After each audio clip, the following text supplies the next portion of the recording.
Hi everyone. UPSC pre 2024 के लिए ये one of the most important video है। One of the most important topic है IR की मैपिंग। हर एक साल आपको इस टॉपिक से क्वेश्चन तो मिलेगा ही मिलेगा, बस अब ये डिपेंड करता है कि कितना क्वेश्चन मिलेगा। 2023 में इससे 6 क्वेश्चन पूछा गया था, उसके पहले 2022 में 7 क्वेश्चन पूछा गया था। तो हर साल आपको इस टॉपिक से मिनिमम 2 से 3 और मैक्सिमम 7 से 8 क्वेश्चन मिल सकता है, क्योंकि अब आईआर के क्वेश्चन में ना मैक्सिमम ये प्लेसेस इन न्यूज़ ही पूछ रहे हैं। जो प्लेस न्यूज़ में है, जो प्लेस कॉन्फ्लिक्ट में है, या फिर जिसका कुछ सिग्निफिकेंस है पिछले 1-1.5 सालों में, वही क्वेश्चन यूपीएससी उठा रहा है। और ये टॉपिक आपका लोएस्ट हैंगिंग फ्रूट है, बिकॉज इसमें आपको बहुत चीज़ें डीप में जाके नहीं पढ़नी है। आप प्लेसेस देख रहे हो तो प्लेसेस के नेम रिकॉग्नाइज कर लो कि ये प्लेस किससे एसोसिएटेड है, किस कंट्री से एसोसिएटेड है। इतना ही आप याद करोगे, इतना ही आप ध्यान में रखोगे, तब भी बहुत आराम से आप इस टॉपिक में पूरे के पूरे नंबर खींच सकते हो। आगे बढ़ने से पहले हम एक बार ये देख लेते हैं कि 2023 में आपको किस टाइप के क्वेश्चन देखने को मिले थे। ये आपके 2023 का पेपर है। यहाँ देखो आप क्वेश्चन नंबर 8 कॉन्गो बेसिन के बारे में पूछा गया था। इसके बाद क्वेश्चन नंबर 61 यहाँ यूक्रेन के बॉर्डर के बारे में पूछा गया। यूक्रेन न्यूज़ में था तो ये एक्सपेक्टेड है कि आप यूक्रेन पढ़ के जाते। नेक्स्ट वन क्वेश्चन नंबर 78 में पूछा गया था कि इनमें से कौन सा कंट्री है जो फेमाइन एक्सपीरियंस कर रहा है। और इस टाइप के क्वेश्चन एग्जाम में बहुत आते हैं। जो भी कॉन्फ्लिक्ट जोन है, जो भी कॉन्फ्लिक्ट प्लेसेस हैं, वहाँ से यूपीएससी ज़रूर क्वेश्चन उठाता है। क्वेश्चन नंबर 93 ये भी प्लेसेस इन कॉन्फ्लिक्ट थे। सारे प्लेसेस ऑलमोस्ट न्यूज़ में थे, रीजन इन द न्यूज़, और ये किनसे एसोसिएटेड थे। Next one question 97। क्वेश्चन 97 भी देखोगे सेम है, places in conflict and country. And finally question number 98। इन सारे क्वेश्चन को देख के आप एक चीज़ तो समझ गए होंगे कि प्लेसेस इन न्यूज़ में या फिर आईआर में बहुत ज़्यादा डीप आपको जाने की ज़रूरत नहीं है। आपको आइडेंटिफाई करने आना चाहिए जो भी मेन प्लेसेस, जो भी मेजर सिटीज़ न्यूज़ में है। अगर आप उनका सिर्फ नाम भी जान जाओगे, नाम भी याद रखोगे, तब भी आप बहुत आराम से आप आईआर मैपिंग के मैक्सिमम क्वेश्चन सॉल्व कर लोगे। सो इस वीडियो में हम आईआर की बात करेंगे, आईआर मैपिंग की बात करेंगे। And one thing I must tell you कि ये वीडियो इनफ है फॉर योर आईआर मैपिंग। जितने भी इंपॉर्टेंट प्लेसेस 1 से 1.5 साल के बीच में न्यूज़ में रहे हैं, मैंने उन सबको कवर किया है। और सिर्फ प्लेसेस को ही नहीं कवर किया है, उनके साथ जो भी एक्स्ट्रा इन्फॉर्मेशन है, जहाँ से क्वेश्चन बन सकता है, जहाँ से क्वेश्चन यूपीएससी उठा सकती है, जो भी पेरीफेरी का नॉलेज है, इसमें सब कुछ इंक्लूडेड है। देखो, इसको पढ़ने का एक तरीका है, क्योंकि आप रैंडमली उठाओगे, रैंडमली सिर्फ मैप देखने लगोगे, तो चीज़ें आपके जहन में उतनी अच्छे से आएंगी नहीं, और एग्जाम में आप रिटेन नहीं कर पाओगे, एग्जाम में आप रिकलेक्ट नहीं कर पाओगे। तो आप क्या करो कि सबसे पहले इस वीडियो को देख लेना। कुछ भी नहीं करना है आपको, बैठ के जो भी मैं आपको बता रहा हूँ सिर्फ उसको देखते रहो, उसको समझते रहो, उसको सुनते रहो। पहला स्टेप तो आपको यही करना है कि इस वीडियो को पूरा देख लेना है। इससे ये होगा कि जो भी मोटी मोटी चीज़ें हैं वो आप एक बार देख लोगे, आपको ये पता चल जाएगा कि कौन कौन सा एरिया मुझे कवर करना है।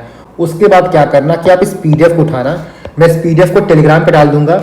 मेरे टेलीग्राम चैनल का लिंक है, यहाँ पे देख सकते हो, IAS पाठशाला, और इस लिंक को मैं डिस्क्रिप्शन बॉक्स में भी दे दूंगा। आप इस पीडीएफ को डाउनलोड कर लेना। तो जो दूसरी रीडिंग आपकी रहेगी वो इस पीडीएफ के थ्रू रहेगी प्लस वीडियोस के थ्रू। सेकंड रीडिंग में आप क्या करना, इस पीडीएफ को उठाना और जैसे जैसे मैं आपको बताते जाऊंगा, जो भी चीज़ें मैंने आपको पढ़ाई है, इस वीडियो में देखते जाना, प्लस इस पीडीएफ में टिक करते जाना। इस तरीके से आपकी 2 रीडिंग हो जाएगी। And I can guarantee you कि इन 2 रीडिंग में ही आप कम से कम 70 to 80% चीज़ें याद कर लोगे, 70 to 80% चीज़ें आप रिटेन कर लोगे। जब आप फाइनल रीडिंग करना है तो सिर्फ आप इस पीडीएफ से रीड कर लेना, जो आपने पीडीएफ में टिक किया होगा, सिर्फ उन चीज़ों को पढ़ लेना। इसके बाद एग्जाम से 1-2 दिन पहले आप इस वीडियो को 1.5x में सिर्फ एक बार देख लेना। पीडीएफ को देखने से पहले इस वीडियो को देख लेना 1.5x पे, ताकि जो आपका पीडीएफ है वो आधे या 1 घंटे में रिवाइज हो जाए। तो ये पूरा प्लान रहा कि आपको ये मैपिंग का कोर्स, मैपिंग का जो वीडियो है, उसको कैसे कंप्लीट करना है और कैसे एफिशिएंटली यूज़ करना है अपने एग्जाम के लिए। Now let's start. सबसे पहले हम लोग इजराइल पैलेस्टीन कॉन्फ्लिक्ट के बारे में बात करते हैं। बहुत इंपॉर्टेंट टॉपिक है ये, एंड ऑलमोस्ट आपको जितने भी स्टेक होल्डर्स इन्वॉल्व थे सबके बारे में पता होना चाहिए। इजराइल किनके साथ बॉर्डर शेयर करता है, कौन कौन सी वाटर बॉडीज इस एरिया में है, जो भी इंपॉर्टेंट सिटीज़ हैं, लेक हैं, रिवर्स हैं, सीज हैं, जो भी इंपॉर्टेंट पोर्ट्स हैं इजराइल के, जो भी इंपॉर्टेंट कैंप्स हैं, रेफ्यूजी कैंप्स हैं, सबके बारे में आपको पता होना चाहिए। नाउ ये न्यूज़ में क्यों था, क्योंकि हमास के बारे में भी जान लो आप कि हमास जो है वो गाजा स्ट्रिप को रूल करता है और गाजा स्ट्रिप से ही ये ऑपरेट करता है। तो हमास ने इजराइल पे सरप्राइज अटैक किया था, और इस अटैक को, इस ऑपरेशन को कहते हैं ऑपरेशन अल-अक्सा फ्लड। तो ऑपरेशन अल-अक्सा फ्लड क्या है ये आपको पता होना चाहिए। इसके आंसर में, इसके रिटेलिएशन में इजराइल डिफेंस फोर्सेज ने operation sword of iron launch किया। तो ऑपरेशन स्वॉर्ड ऑफ आयरन किसने लॉन्च किया था? इजराइल ने। It is a campaign against Hamas in Gaza strip. तो इसराइल ने हमास को ख़त्म करने के लिए जो भी ऑपरेशन लॉन्च किया था गाजा स्ट्रिप में, उसका नाम है ऑपरेशन स्वॉर्ड ऑफ आयरन। ना यहाँ पे आप इसराइल की ज्योग्राफी देखो, बहुत इंपॉर्टेंट है ये, किन किन कंट्रीज एंड वाटर बॉडीज से ये बॉर्डर शेयर करता है। सबसे पहले नॉर्थ में आप लेबनान देखो, लेबनान में भी एक ग्रुप ऑपरेट करता है जिसका नाम है हिजबुल्लाह ग्रुप, और ये ग्रुप जो है वो ईरान बैक्ड है। तो लेबनान इंपॉर्टेंट हो गया, और ये कंट्री भी मेडिटेरेनियन सी के साथ बॉर्डर शेयर करती है। नॉर्थ में लेबनान हो गया, इसके बाद नॉर्थ ईस्ट में सीरिया हो गया, फिर आप ईस्ट में देखोगे तो जॉर्डन है, और ये पूरा आपका सीरियन डेजर्ट है। इसके बाद नीचे आओगे तो यहाँ पे रेड सी है, इसका जो मुंह खुलता है ना गल्फ ऑफ अकाबा, तो गल्फ ऑफ अकाबा इंपॉर्टेंट हो जाता है।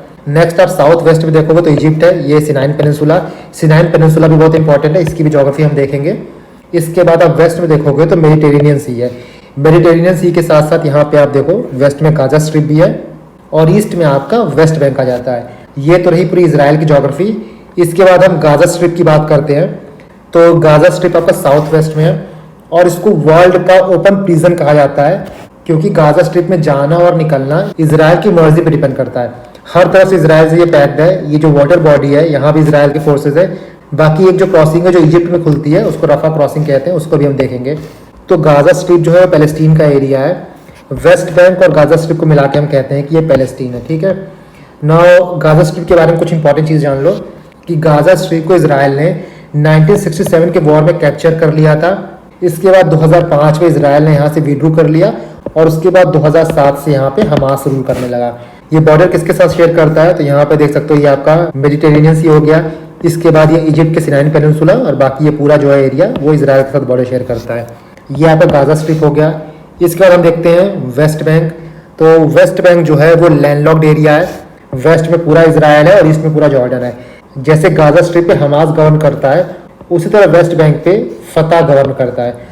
जो फतह है वो यासिर अराफात के द्वारा बनाई गई पार्टी थी, और पैलेस्टीन का जो डी फैक्टो एडमिनिस्ट्रेटिव कैपिटल है वो है रामल्ला। रामल्ला यहाँ देख सकते हो, ये रामल्ला बहुत इंपॉर्टेंट है, इसके साथ ये जेरूसलम भी बहुत इंपॉर्टेंट है। नेक्स्ट देखो जेरूसलम की बात करते हैं, तो जेरूसलम जो है दो पार्ट में मेनली डिवाइडेड है। जो वेस्ट जेरूसलम है वो जूइश मेजॉरिटी है, और जो ईस्ट पार्ट है वो पैलेस्टीनियन मेजॉरिटी है।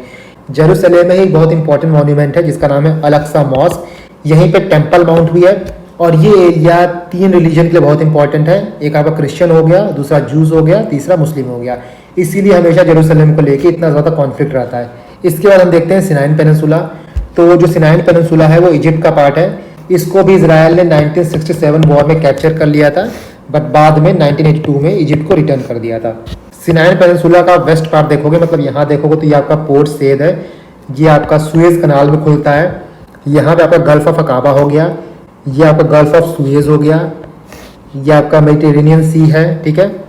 और यहाँ पे आप छोटा सा पार्ट देख रहे हो ना, यहाँ देखो ये आपका रफा क्रॉसिंग है, ये आपका गाजा स्ट्रिप वाला एरिया हो गया, और ये एरिया जो है आपका वो इसराइल का है। इसराइल के 3 इंपॉर्टेंट पोर्ट्स हैं, यहाँ देखो, एक इलियट पोर्ट है, दूसरा हैफा पोर्ट है, और तीसरा आपका एशडोड पोर्ट है। इन पोर्ट को भी हम अभी देखेंगे। इसके बाद देखो इसराइल में यहाँ पे 2 इंपॉर्टेंट वाटर बॉडीज हैं, एक आपका सी ऑफ गलीली और दूसरा यहाँ पे डेड सी। जो सी ऑफ गलीली है वो वर्ल्ड का लोएस्ट फ्रेश वाटर लेक है। देखो ये वर्ल्ड का लोएस्ट फ्रेश वाटर लेक है, बट अगर हम लोएस्ट लेक की बात करें तो लोएस्ट लेक आपका डेड सी है। सेकंड लोएस्ट लेक कौन सा है, तो सी ऑफ गलीली। बट ऐसा फ्रेश वाटर लेक जो सबसे ज़्यादा लोएस्ट है वो है आपका सी ऑफ गलीली। यहाँ पे आप देखो जो सी ऑफ गलीली है उसको लेक तिबेरिस भी कहते हैं, ये नॉर्दर्न इसराइल में है, और ये lowest fresh water lake on the earth है, या फिर सेकंड लोएस्ट लेक। जो सबसे ज़्यादा लोएस्ट लेक है वो कौन सा है, वो है आपका डेड सी है, बट ये डेड सी आपका सॉल्ट लेक है, ना कि फ्रेश वाटर लेक है। और यहाँ पे आप देखो एक इंपॉर्टेंट एरिया यहाँ पे भी है, यहाँ पे ना इस एरिया में एक हुला वैली है, याद रखना कि हुला वैली भी है, और हुला वैली के पास से ही ये जॉर्डन रिवर निकलती है, ये लेक ऑफ गलीली से पास होते हुए आगे बढ़ती है। यहीं पे एक इंपॉर्टेंट एरिया है जिसको कहते हैं हम लोग गोलन हाइट। गोलन हाइट वैसे तो सीरिया का पार्ट है, बट ये इसराइल ने ऑक्युपाई किया है। यहाँ पे देखो गोलन हाइट के बारे में, इसके नॉर्थ में माउंट हेरमोन है, इसके ईस्ट में वादी अल रब्द रिवर है, और साउथ में यारमुक रिवर है। जैसा मैंने बताया कि गोलन हाइट सीरिया का पार्ट है, बट 1967 में इसराइल ने इसको कैप्चर किया था। नेक्स्ट देखो अब यहाँ पे हम गाजा स्ट्रिप में आते हैं। गाजा स्ट्रिप का बहुत इंपॉर्टेंट एरिया है जो काफ़ी न्यूज़ में था, वो है यहाँ पे रफा क्रॉसिंग। यहाँ देखो मैंने आपको दिखाया था ना, ये आपका रफा क्रॉसिंग, ये ऐसा सिंगल मोस्ट पॉइंट है जो इसराइल में नहीं खुलता है। इसके अलावा 2 और एग्जिट पॉइंट हैं गाजा स्ट्रिप के, बट वो दोनों एग्जिट पॉइंट जो है इजराइल में खुलते हैं। सिर्फ रफा क्रॉसिंग एक ऐसा पॉइंट है जो इजिप्ट में खुलता है।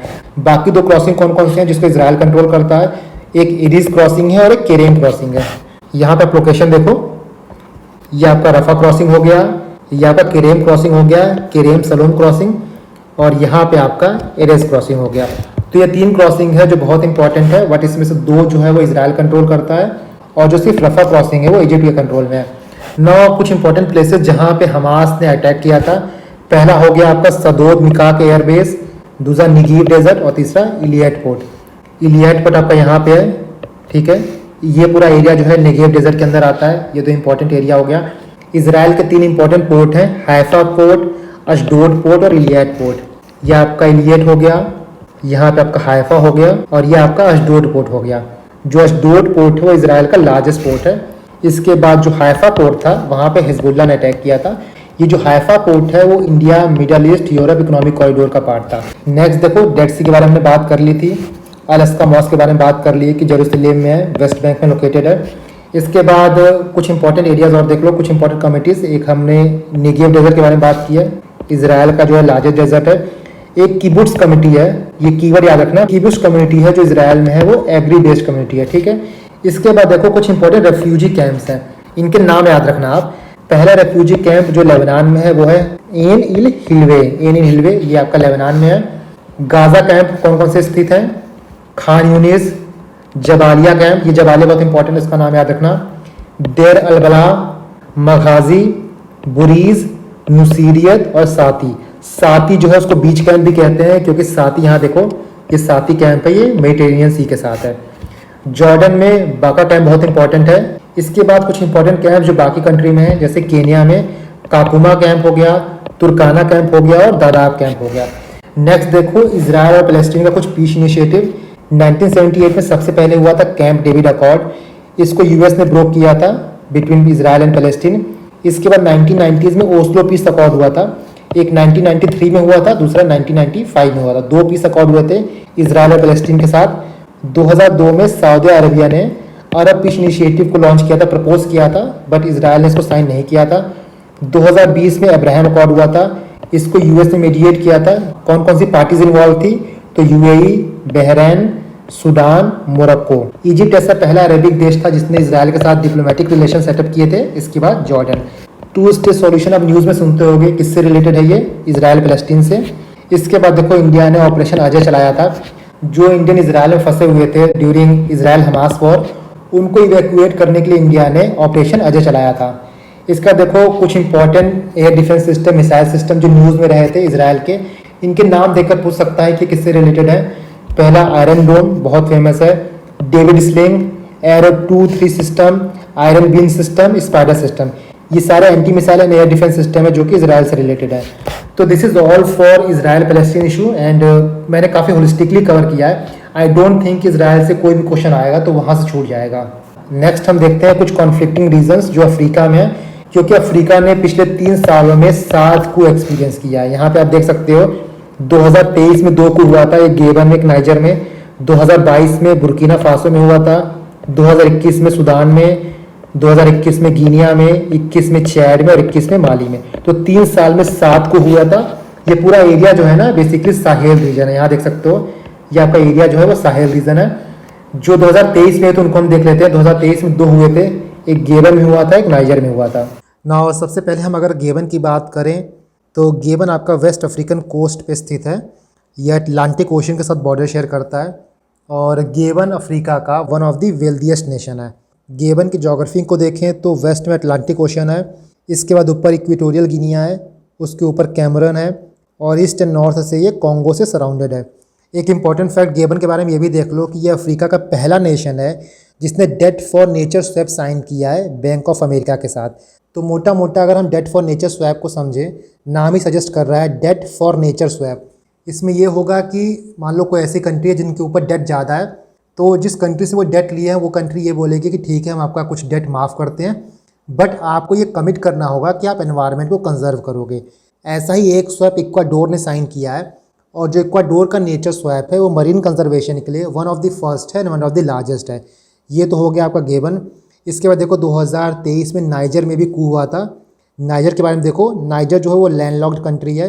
ये आपका नाइजर हो गया, ये लैंडलॉक्ड कंट्री है। किसके किसके साथ बॉर्डर शेयर करती है यहाँ देख लो, ये आपका नाइजर हो गया। अल्जीरिया के साथ शेयर करती है, लीबिया के साथ, चैड के साथ, नाइजीरिया के साथ, बुर्किना फासो के साथ, माली के साथ, और ये आपका छोटा सा कंट्री है बेनिन। नाइजर जो है वो गोल्ड और यूरेनियम रिजर्व के लिए बहुत फेमस है। नेक्स्ट देखो साहेल रीजन। साहेल रीजन क्या है ना, साहेल रीजन बेसिकली एक ट्रांजिशन जोन है अफ्रीका के सवारना और अफ्रीका के डेजर्ट के बीच में। जो अफ्रीका का नॉर्दर्न पार्ट है वो सहारा डेजर्ट में आता है, बाकी जो अफ्रीका का सदर्न पार्ट है वो सवारना रीजन है। कौन कौन सी कंट्रीज हैं साहेल रीजन में? सेनेगल हो गया, मॉरिटानिया हो गया, माली हो गया, बुर्किना फासो हो गया, इसके बाद नाइजर, नाइजीरिया, चैड, सूडान, और जो एकदम ईस्टर्न मोस्ट है वो है इट्रिया।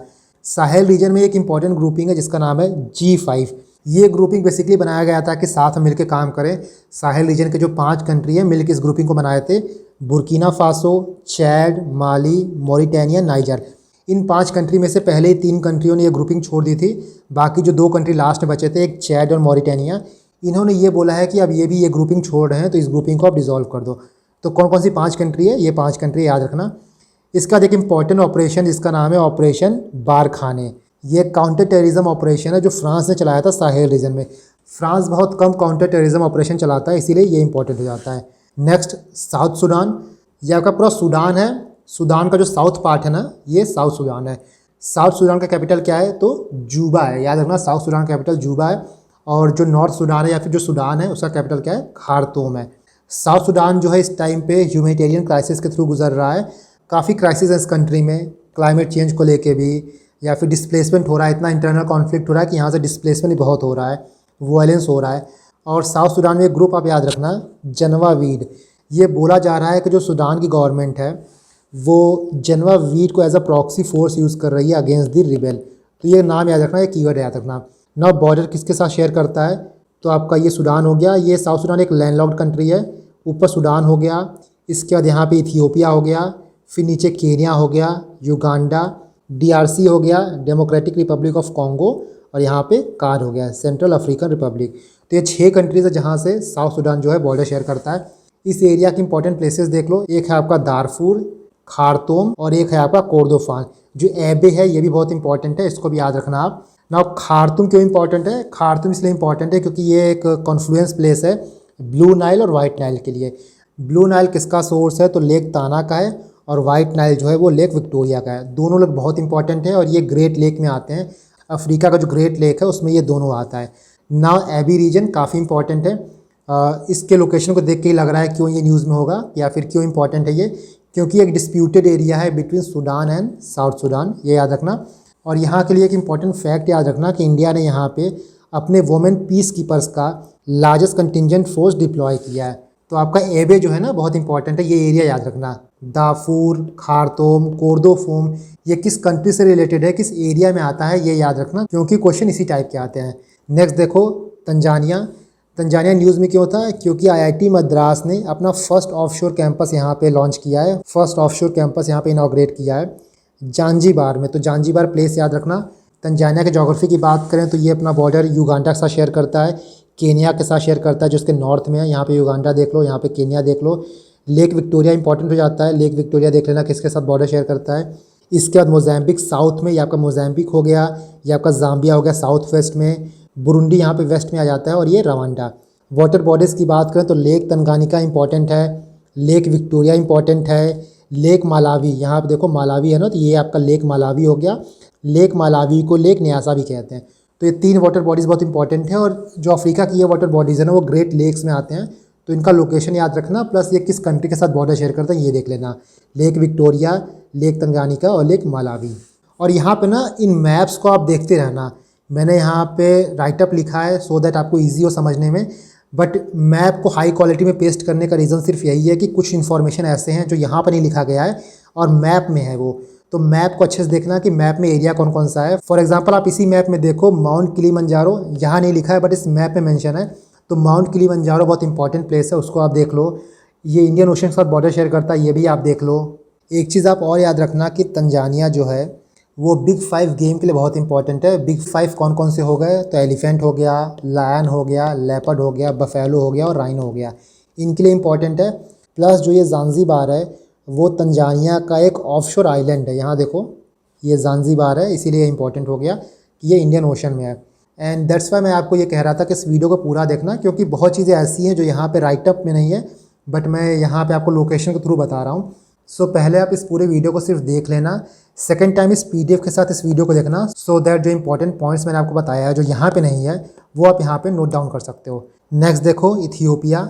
इथियोपिया का कैपिटल क्या है, तो अद्दीस अबाबा है। यहाँ देखो अद्दीस अबाबा। और इथियोपिया में कुछ इंपॉर्टेंट प्लेसेस हैं जो कॉन्फ्लिक्ट जोन है जो न्यूज़ में रहे हैं।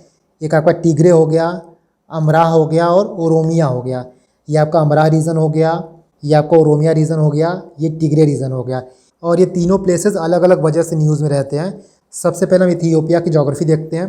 तो एक चीज़ याद रखना कि इथियोपिया जो है वो लैंडलॉक्ड है, क्योंकि यहाँ से देखो इट्रिया से लॉक्ड है ये, ठीक है। और ये आपका सोमालिया हो गया, ये आपका जिबूती हो गया।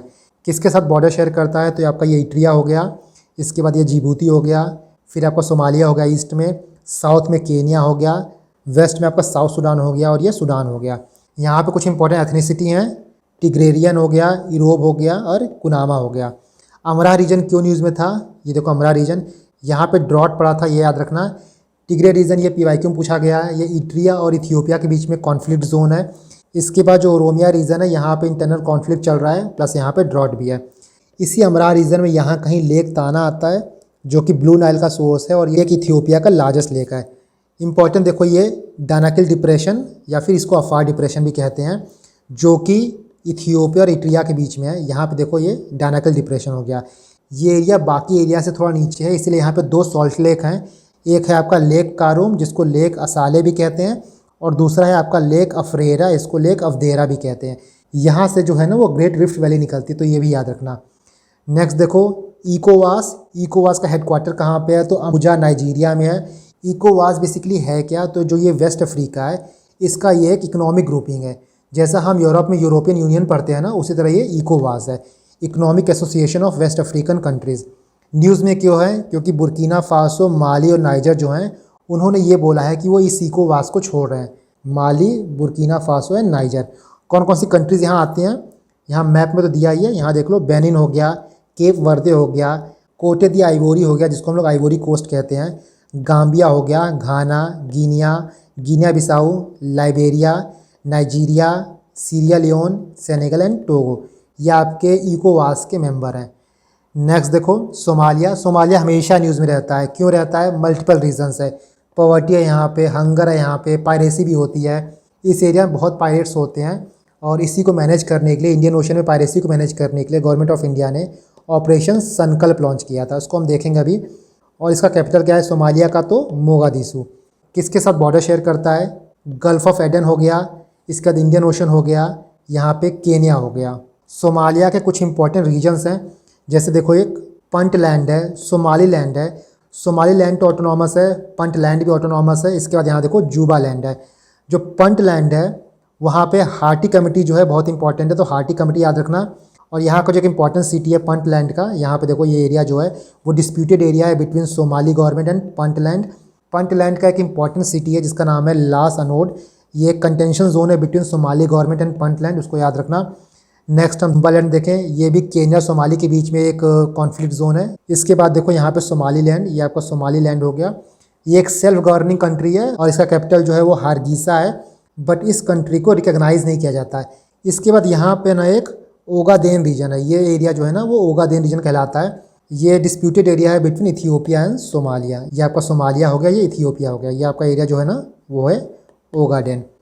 नेक्स्ट हम देखते हैं सेनेगल। सेनेगल का कैपिटल क्या है, तो डकार है। न्यूज़ में क्यों है, क्योंकि सेनेगल में एक पिंक लेक पाया गया है। सेनेगल का एक इंपॉर्टेंट लेक है जो है लेक रेतेबा। लेक रेतेबा देखो वर्ज ऑफ डिसअपियरिंग है, क्योंकि आप देखोगे न्यूज़ में बहुत से लेक ऐसे हैं जो डिसअपियर हो रहे हैं। चाहे लेक चैड देख लो, अरल सी देख लो, कैस्पियन सी देख लो, या फिर नॉर्दर्न माली में लेक फैग्यूबाइन, ये भी न्यूज़ में था और पीआईक्यू में पूछा गया था, ये भी डिसअपियर हो रहा है। तो जो लेक डिसअपियर हो रहे हैं, जो on the verge of dying है, उनको आप पढ़ लेना। नौ लेक रेतबा को पिंक लेक भी कहा जाता है और ये डकार रीजन में है। क्यों ये पिंक है, due to the presence of halophilic green algae. तो इसको याद रखना कि हेलोफिलिक मतलब क्या होता है, तो सॉल्ट लविंग एल्गी, ठीक है, हेलोफिलिक। नाउ सेनेगल की कुछ ज्योग्राफी देख लेते हैं। तो मॉरिटानिया के साथ शेयर करता है बॉर्डर, माली के साथ, गिनिया के साथ, गिनिया बिसाऊ के साथ और गाम्बिया के साथ। यहाँ देख लो, थोड़ा करेक्शन कर लेना, यहाँ सब कुछ नहीं लिखा गया। तो माली, गिनिया, गिनिया बिसाऊ, गाम्बिया भी है यहाँ पे और मॉरिटानिया भी है। सेनेगल का एक इंपॉर्टेंट एरिया है कासमान से, जो कि सेपरेटिस्ट मूवमेंट फेस कर रहा है, उसको याद रखना। इसके बाद दो इंपॉर्टेंट डिक्लेरेशन है, एक है आपका डकार declaration on climate change. Basically ये डिक्लेरेशन जो है वो एक एग्रीमेंट है between 46 LDCs, least developing country, कि उनका COP28 से क्या एक्सपेक्टेशन रहेगा और क्या डिमांड रहेगी उनकी। ये आपका डकार डिक्लेरेशन ऑन क्लाइमेट चेंज हो गया। एक और डकार डिक्लेरेशन था जो 2021 में आया था, वो रोड सेफ्टी को लेके था। तो ये याद रखना। लेक फैग्यूबाइन मैंने बता ही दिया है कि नॉर्दर्न माली में है, PYQ में पूछा गया था। नेक्स्ट देखो, इसके अलावा देखो और भी कुछ लेक यहाँ पे हैं, पिंक लेक्स हैं, उनका नाम देख लेना आप। जैसे यहाँ पे कनाडा में है डस्टी रोज लेक, 3 ऑस्ट्रेलिया में पिंक लेक हैं, हट lagoon, pink lake, lake Hillier. इसके बाद एक अजरबैजान में है मसाजीर लेक, सेनेगल का देख ही लिया लेक रेतबा, बोलीविया में है लागूना कोलोराडा। नेक्स्ट देखो चैड भी न्यूज़ में रहता है, बिकॉज यहाँ पे बोको हराम की इंसर्जेंसी है। बोको हराम अफ्रीका का एक जिहादिस्ट ग्रुप है जो कि 4-5 प्लेसेस को अफेक्ट करता है। आपका नाइजीरिया हो गया, इसके बाद चैड हो गया, नाइजर हो गया, कैमरून हो गया, माली हो गया। तो इन 5-6 कंट्रीज़ में बोको हराम एक्टिव है। अगर आप ये पूछोगे कि कहाँ ये बेस्ड है, कहाँ से ऑपरेट करते हैं, तो इनका नाइजीरिया जो है वो ऑपरेशन है, नाइजीरिया बेस्ड है ये, ठीक है। नाउ यहाँ पे एक इंपॉर्टेंट लेक है लेक चैड, ये ग्रेट अफ्रीकन लेक में आता है और ये on the verge of dying है, 90% ड्राइड हो गया है। लेक चैड 4 कंट्री के साथ बॉर्डर शेयर करता है, नाइजीरिया, नाइजर, कैमरून और चैड। लेक चैड जो है वो अफ्रीका का largest second fresh water lake है। जो फर्स्ट है वो कौन सी है, तो लेक विक्टोरिया, ये बहुत फेमस है ना। लेक चैड को फीड कौन करता है, तो चारी रिवर। चैड बेसिन में कौन कौन सी कंट्रीज़ आती हैं, इसके आसपास की कंट्रीज़ आप देख लो, नाइजीरिया हो गया, नाइजर, चैड, कैमरून, सूडान हो गया और कैर हो गया, central African Republic.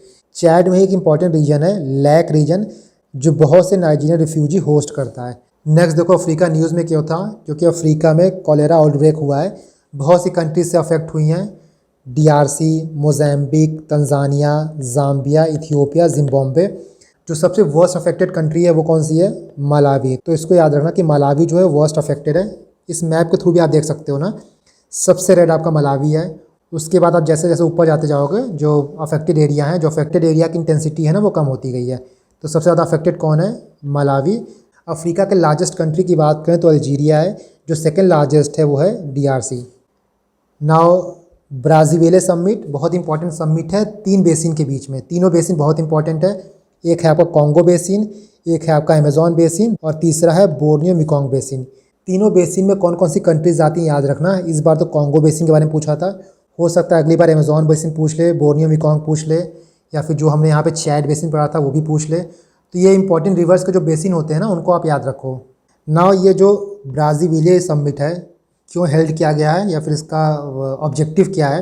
Congo basin में एक क्यूवेटी सेंट्रल रीजन है जिसको प्रोटेक्ट करना इस समिट का ऑब्जेक्टिव है।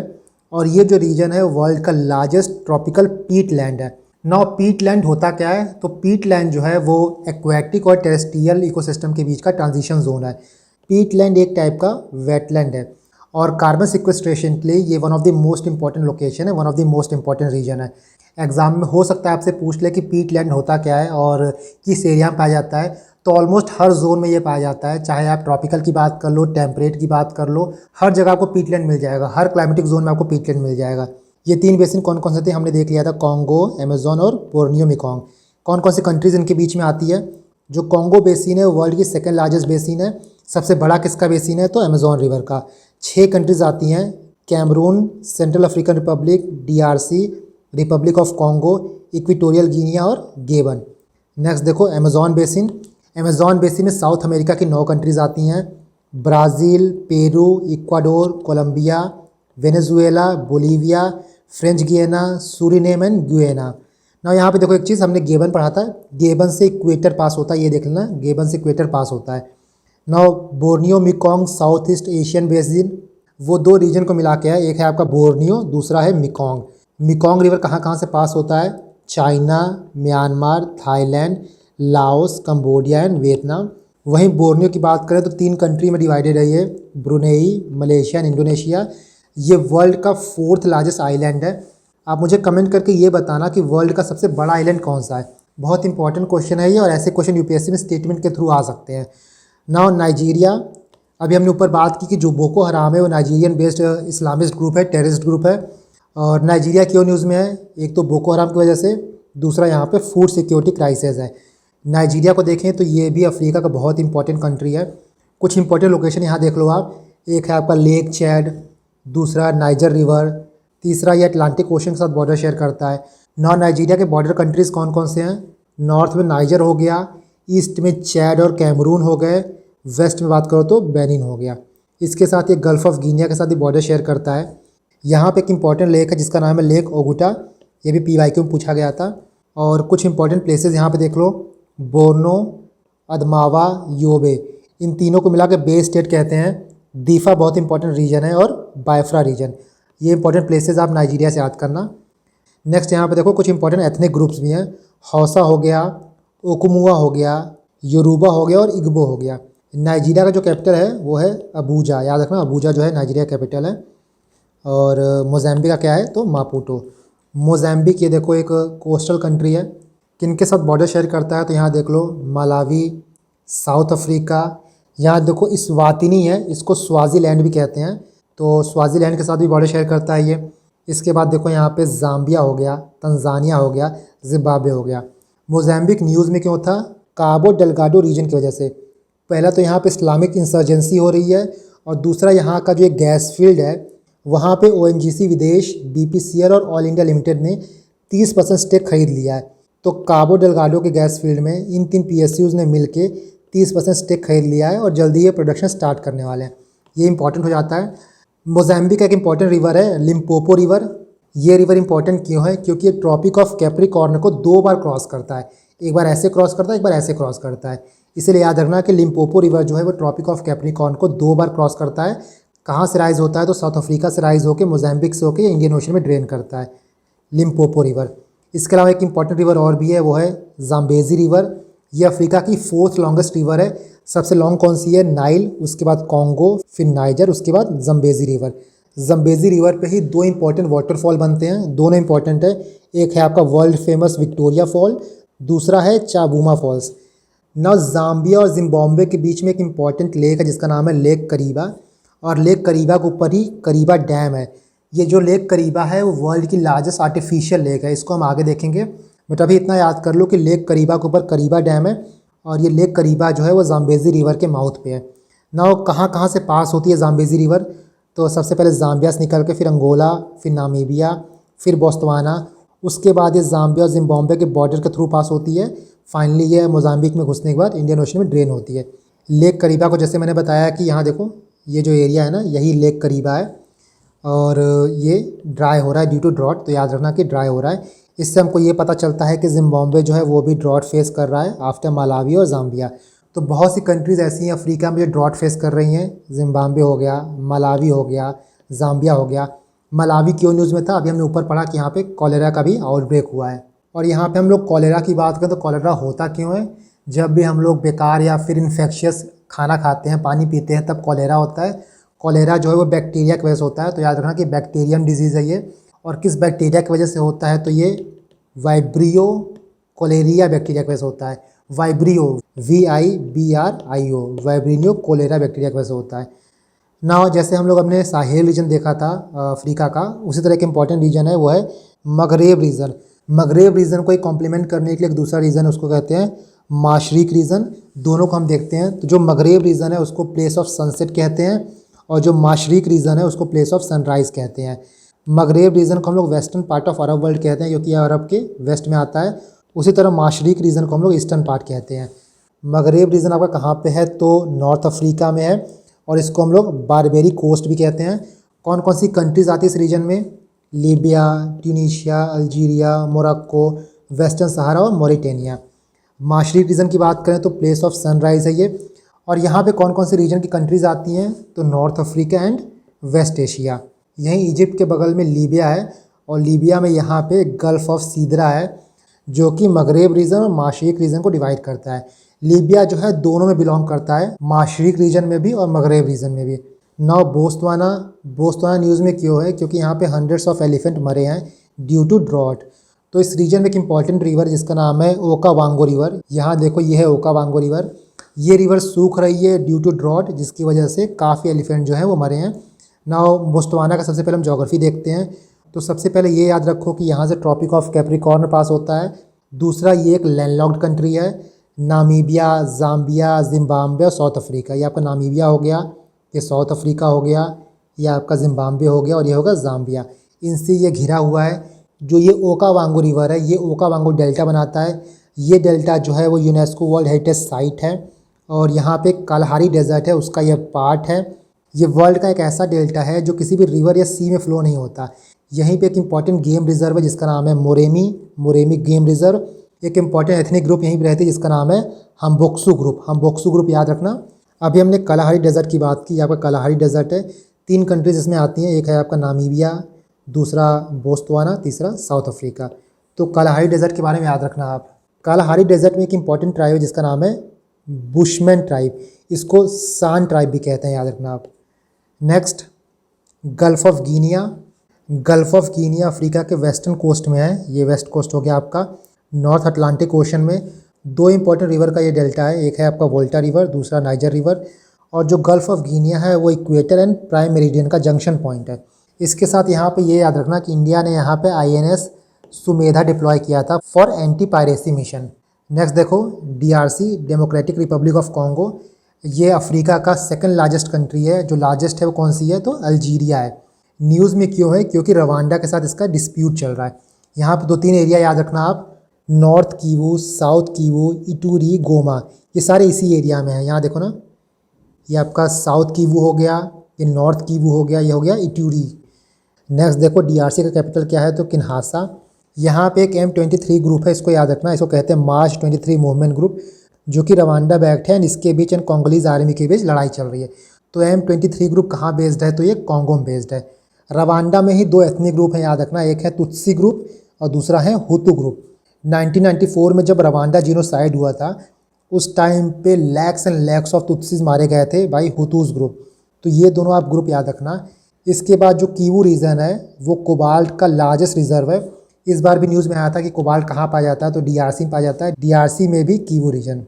अभी हमने ऊपर पढ़ा था कि जो लिम्पोपो रिवर है वो ट्रॉपिक ऑफ कैप्रिकॉर्न को 2 बार क्रॉस करता है। उसी तरह जो कॉन्गो रिवर है, जो आपका ये रिवर बह रहा है, ये इक्वेटर को 2 बार क्रॉस करती है। यहाँ देखो, रवांडा एक और वजह से न्यूज़ में था। UK गवर्नमेंट ने एक बिल पास किया है जिसके अंतर्गत वो ये करेंगे कि जो लोग भी इलीगल तरीके से UK में आए हैं, असाइलम सीख किए हैं, उनको रवांडा वापस भेज दिया जाएगा। तो ये याद रखना कि असाइलम से रिलेटेड ये बिल किसने पास किया, तो UK ने। किससे रिलेटेड है, तो रवांडा से। रवांडा की आप ज्योग्राफी देख लो, किसके साथ बॉर्डर शेयर करता है, तो DRC, ये तो हमने देखा ही था, DRC से कॉन्फ्लिक्ट चल रहा है इनका कीवू रीजन पे। ये आपका कीवू रीजन हो गया और ये जो लेक है ना वो लेक कीवू है। इसके बाद Uganda, Burundi and Tanzania. Next, Libya का कैपिटल क्या है, तो त्रिपोली। न्यूज़ में क्यों है, क्योंकि यहाँ पे फ्लड आया था, बहुत कैटास्ट्रॉफिक फ्लड था बिकॉज ऑफ स्टॉर्म डैनियल को हम लोग मेडिकेन स्टॉर्म भी कहते हैं। और यहाँ हमने देखा कि यहाँ पे गल्फ ऑफ सीदरा भी है। ना कौन कौन से रीजन जो है अफेक्ट हुए हैं, नाम याद रखो आप। पहला देरना सिटी, बेंगाजी, अलमर्ज, अलबायदा, ये 4 सिटीज़ हैं जो बहुत ज़्यादा अफेक्ट हुए हैं। कुछ इंपॉर्टेंट डैम्स भी हैं यहाँ पे, अलबिलाद डैम और अबू मंसूर डैम। ठीक है, नाउ ये स्टॉर्म क्यों आया, ये ज्योग्राफी का पार्ट है और इम्पॉर्टेंट है। Due to the formation of omega blocking. ये देखो एक इंपॉर्टेंट जियोग्राफिकल फिनोमेना है कि ये ओमेगा बना देता है। कभी कभी क्या होता है कि जेट स्ट्रीम पास होते हैं, but due to the formation of high pressure region, jet stream का जो डायरेक्शन होता है ना, जेट स्ट्रीम ऊपर हो जाता है। तो पहले ऊपर होता है फिर नीचे आता है, तो जो ये शेप है ये ओमेगा का शेप होता है, इसीलिए इसका नाम ओमेगा ब्लॉकिंग है। इसकी वजह से क्या होता है कि जो बीच का रीजन है, जहाँ पे हाई प्रेशर रीजन है, यहाँ पे ड्रॉट पड़ता है, बट उसके बगल में जो ये लो प्रेशर रीजन होता है वहाँ पे हैवी रेनफॉल की वजह से फ्लड लाइक कंडीशन आ जाता है। देखो, region for omega block, it is created when 2 low pressure system become cut off from the main flow of the jet stream and high pressure system is sandwiched between them. ये आपका high pressure हो गया, ये आपका low pressure हो गया। 10 cooler and waiter weather, जहाँ पे लो प्रेशर है, एंड ड्रॉट जहाँ पे हाई प्रेशर है। नेक्स्ट, यहाँ पे अफ्रीका के कुछ इंपॉर्टेंट लेक्स देखो, great lakes of Africa. Lake Tana Ethiopia में है, ये आपका लेक ताना हो गया। लेक अल्बर्ट कॉन्गो युगांडा, ये आपका लेक अल्बर्ट हो गया। लेक तुर्काना केन्या में है और कुछ पार्ट इसका इथियोपिया में भी है, लेक तुर्काना। फिर लेक न्यासा 3 कंट्री से बॉर्डर शेयर करता है, मलावी, तंजानिया एंड मोज़ाम्बिक। ये आपका लेक न्यासा हो गया। नेक्स्ट लेक विक्टोरिया, बहुत इंपॉर्टेंट लेक है ये, 3 कंट्रीज का बॉर्डर शेयर करता है, तंजानिया, युगांडा एंड केन्या। इसके बाद लेक तंगाइका, ये आपका लेक तंगाइका हो गया, Tanzania, DRC, Burundi and Zambia के साथ बॉर्डर शेयर करता है। लेक चैड 4 कंट्री के साथ बॉर्डर शेयर करता है, ये आपका लेक चैड हो गया, चैड, कैमरून, नाइजीरिया, नाइजर। इसके बाद आपका लेक नासिर हो गया, Egypt and north Sudan. And this is one of the largest man made lake in the world. तो ये अफ्रीका के ग्रेट लेक्स हैं, इनका आप लोकेशन देख लेना, पीवाईक्यू में पूछा जा चुका है। जैसे lake Faguibine, lake Victoria, lake Oguta, lake Volta, ये पीवाईक्यू का पूछा गया है। जैसे लेक फियग्यूबाइन माली में है और ऑलमोस्ट ड्राई हो चुका है ये। लेक विक्टोरिया हमने देख लिया, it is the largest tropical lake and one of the largest lake in the world, और ये वाइट नाइल का सोर्स है। लेक ओगुडा हमने देख लिया था, इसको फिंगर लेक भी कहते हैं, नाइजीरिया में है। इसके बाद लेक वोल्टा जो है घाना में है, अटलांटिक ओशियन में ड्रेन करता है and it is the largest artificial reservoir. इसके बाद देखो Sierra Leone. Sierra Leone news में क्यों था? ज़ॉम्बी ड्रग की वजह से। यहाँ पे लोगों को इतना नशा हो चुका है, इतना नशे के आदी हो चुके हैं कि कब्र में से डेड बॉडीज़ निकाल निकाल के उनकी हड्डियों के ड्रग बना रहे हैं। इस ड्रग को कहते हैं कुश ड्रग, और यहाँ पे इसकी इतनी ज़्यादा महामारी फैल गई है कि सीरिया लियोन को इमरजेंसी डिक्लेयर करना पड़ा। सीरिया लियोन रूटाइल का, जो कि टाइटेनियम का सोर्स है, उसका लार्जेस्ट प्रोड्यूसर भी है। यहाँ पे आप सीरिया लियोन का मैप देख सकते हो, गिनिया के साथ और लाइबेरिया के साथ ये बॉर्डर शेयर करता है, प्लस ये नॉर्थ अटलांटिक ओशन के कोस्ट पे स्थित है। इसके बाद देखो horn of Africa. Horn of Africa में 4 कंट्रीज़ आती हैं, इट्रिया, इथियोपिया, जिबूती, सोमालिया। ये आपका हॉर्न ऑफ अफ्रीका हो गया। एक और टर्म है जिसको कहते हैं ग्रेटर हॉर्न रीजन। यहाँ पे 3 कंट्रीज़ और ऐड हो जाती हैं, जो ये 4 कंट्री थी वो तो हैं ही, इसके साथ बुरुंडी, रवांडा एंड तंजानिया। ये आपका बुरुंडी हो गया, ये रवांडा हो गया, ये तंजानिया हो गया। इसको कहते हैं greater horn region. Now horn of Africa news में क्यों है? क्योंकि सोमालिया में फ्लैश फ्लड आया है, और जो ये सोमालिया है ना, वो Tropic of Cancer and equator से इक्वी डिस्टेंस पे स्थित है। नाउ यहीं पे सोमालिया के कोस्ट पे थोड़ा आगे बढ़ के एक सोकोट्रा आइलैंड है। सोकोट्रा आइलैंड किसके अंदर है? तो येमन के अंदर है। याद रखना कि सोकोट्रा आइलैंड पे येमन का एडमिनिस्ट्रेशन है, और ये अफ्रीका का पार्ट है। जब हम लोग अफ्रीकन कंट्रीज़ की बात करते हैं तो उसमें सोकोट्रा भी आता है। हॉर्न ऑफ अफ्रीका जो है उसको अरेबियन पेनिनसुला से कौन अलग करता है? तो बाब अल मंदेब स्ट्रेट, यहाँ पे बाब अल मंदेब स्ट्रेट है। ये स्ट्रेट गल्फ़ ऑफ एडन, जो कि यहाँ पे Gulf of Aden and Red Sea को कनेक्ट करता है। इस स्ट्रेट को हम आगे भी देखेंगे ना। यहाँ पे केन्या है ना, केन्या की ईस्ट कोस्ट में एक इम्पॉर्टेंट एरिया है, इम्पॉर्टेंट प्लेस है, जो है लामू आर्चिपेलागो। और ये इंडियाज़ केन्या टाई के लिए बहुत इंपॉर्टेंट है, क्योंकि रिसेंटली दोनों कंट्रीज़ ने इस आर्चिपेलागो का सर्वे किया था। ये एक यूनेस्को वर्ल्ड हेरिटेज साइट भी है। अफ्रीका के कुछ नेशन और न्यूज़ में थे, उनको देख लो। अंगोला कंट्री का एक एरिया है जिसका नाम है बीद्रा। ये ऑयल रिच एनक्लेव है, यहाँ पे रिफ्यूजी क्राइसिस हुआ है एंड सेपरेटिस्ट मूवमेंट चल रहा है। इसके अलावा एक और रीजन जिसका नाम है लिप्टाको गौरमा रीजन। इस रीजन से 3 कंट्रीज़ बॉर्डर शेयर करती हैं, माली, बुर्किना फासो, नाइजर। ये रीजन जिहादिस्ट मूवमेंट से अफेक्टेड है।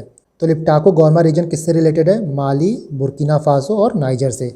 नेक्स्ट वन लेक टिटिकाका, ये साउथ अमेरिका का लेक है, और ये लेक न्यूज़ में क्यों है? क्योंकि ये लेक ड्राई हो रहा है। देखो जो भी लेक ड्राई हो रहे हैं उनको आप प्रिपेयर कर लेना, खासकर ये जो मेजर लेक्स हैं एग्ज़ाम में पूछा जा सकता है। इसका लोकेशन आप देखो, ये है लेक टिटिकाका।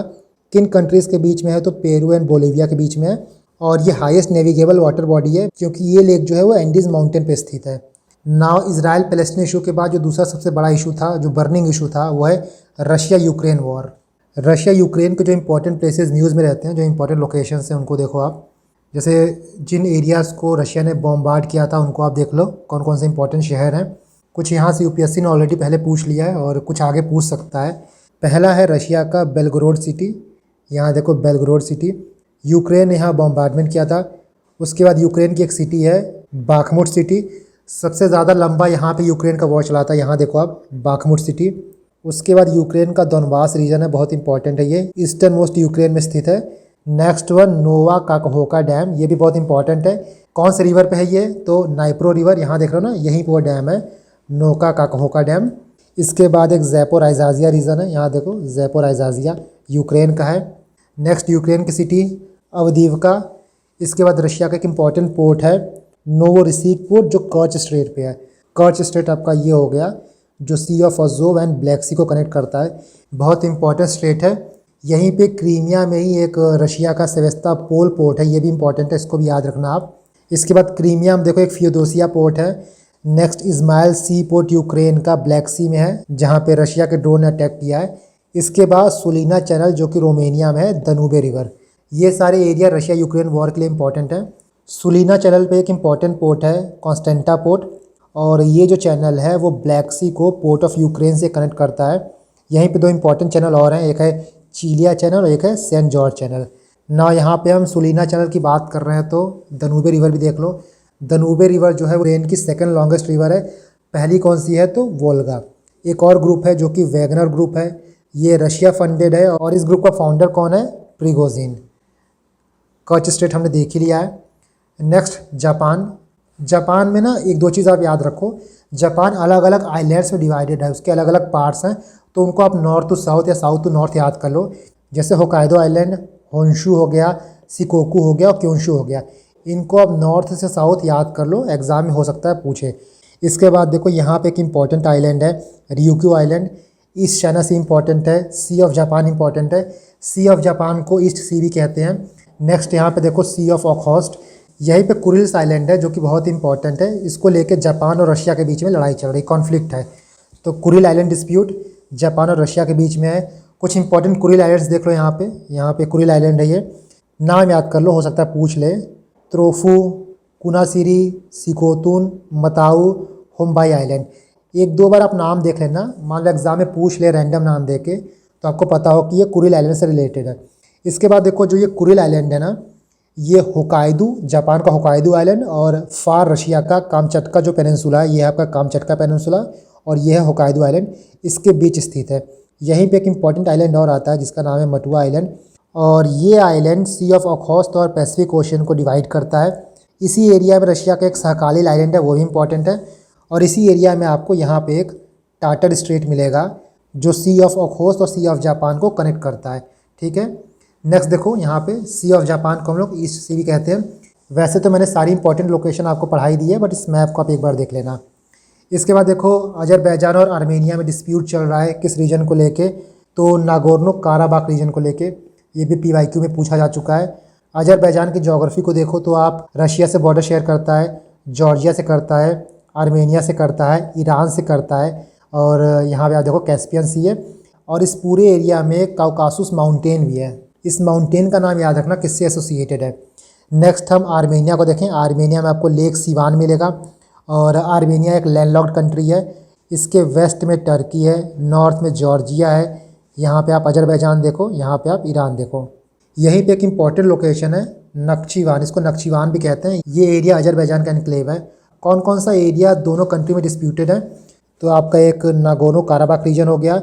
दूसरा एक इम्पॉर्टेंट लोकेशन है वो है लाचिन कॉरिडोर, ये इंपॉर्टेंट है। ये है आपका लाचिन कॉरिडोर, ये आपका नागोर्नो काराबाख रीजन है, और ये है आर्मेनिया का। इसके बीच का जो कॉरिडोर है वो है लाचिन कॉरिडोर, जो कि रशिया द्वारा पेट्रोल्ड है। रशिया की पीस कीपिंग फोर्स यहाँ पे स्टेशनड है। इसके बाद नाक्चीवान, ये अजरबैजान का एनक्लेव है।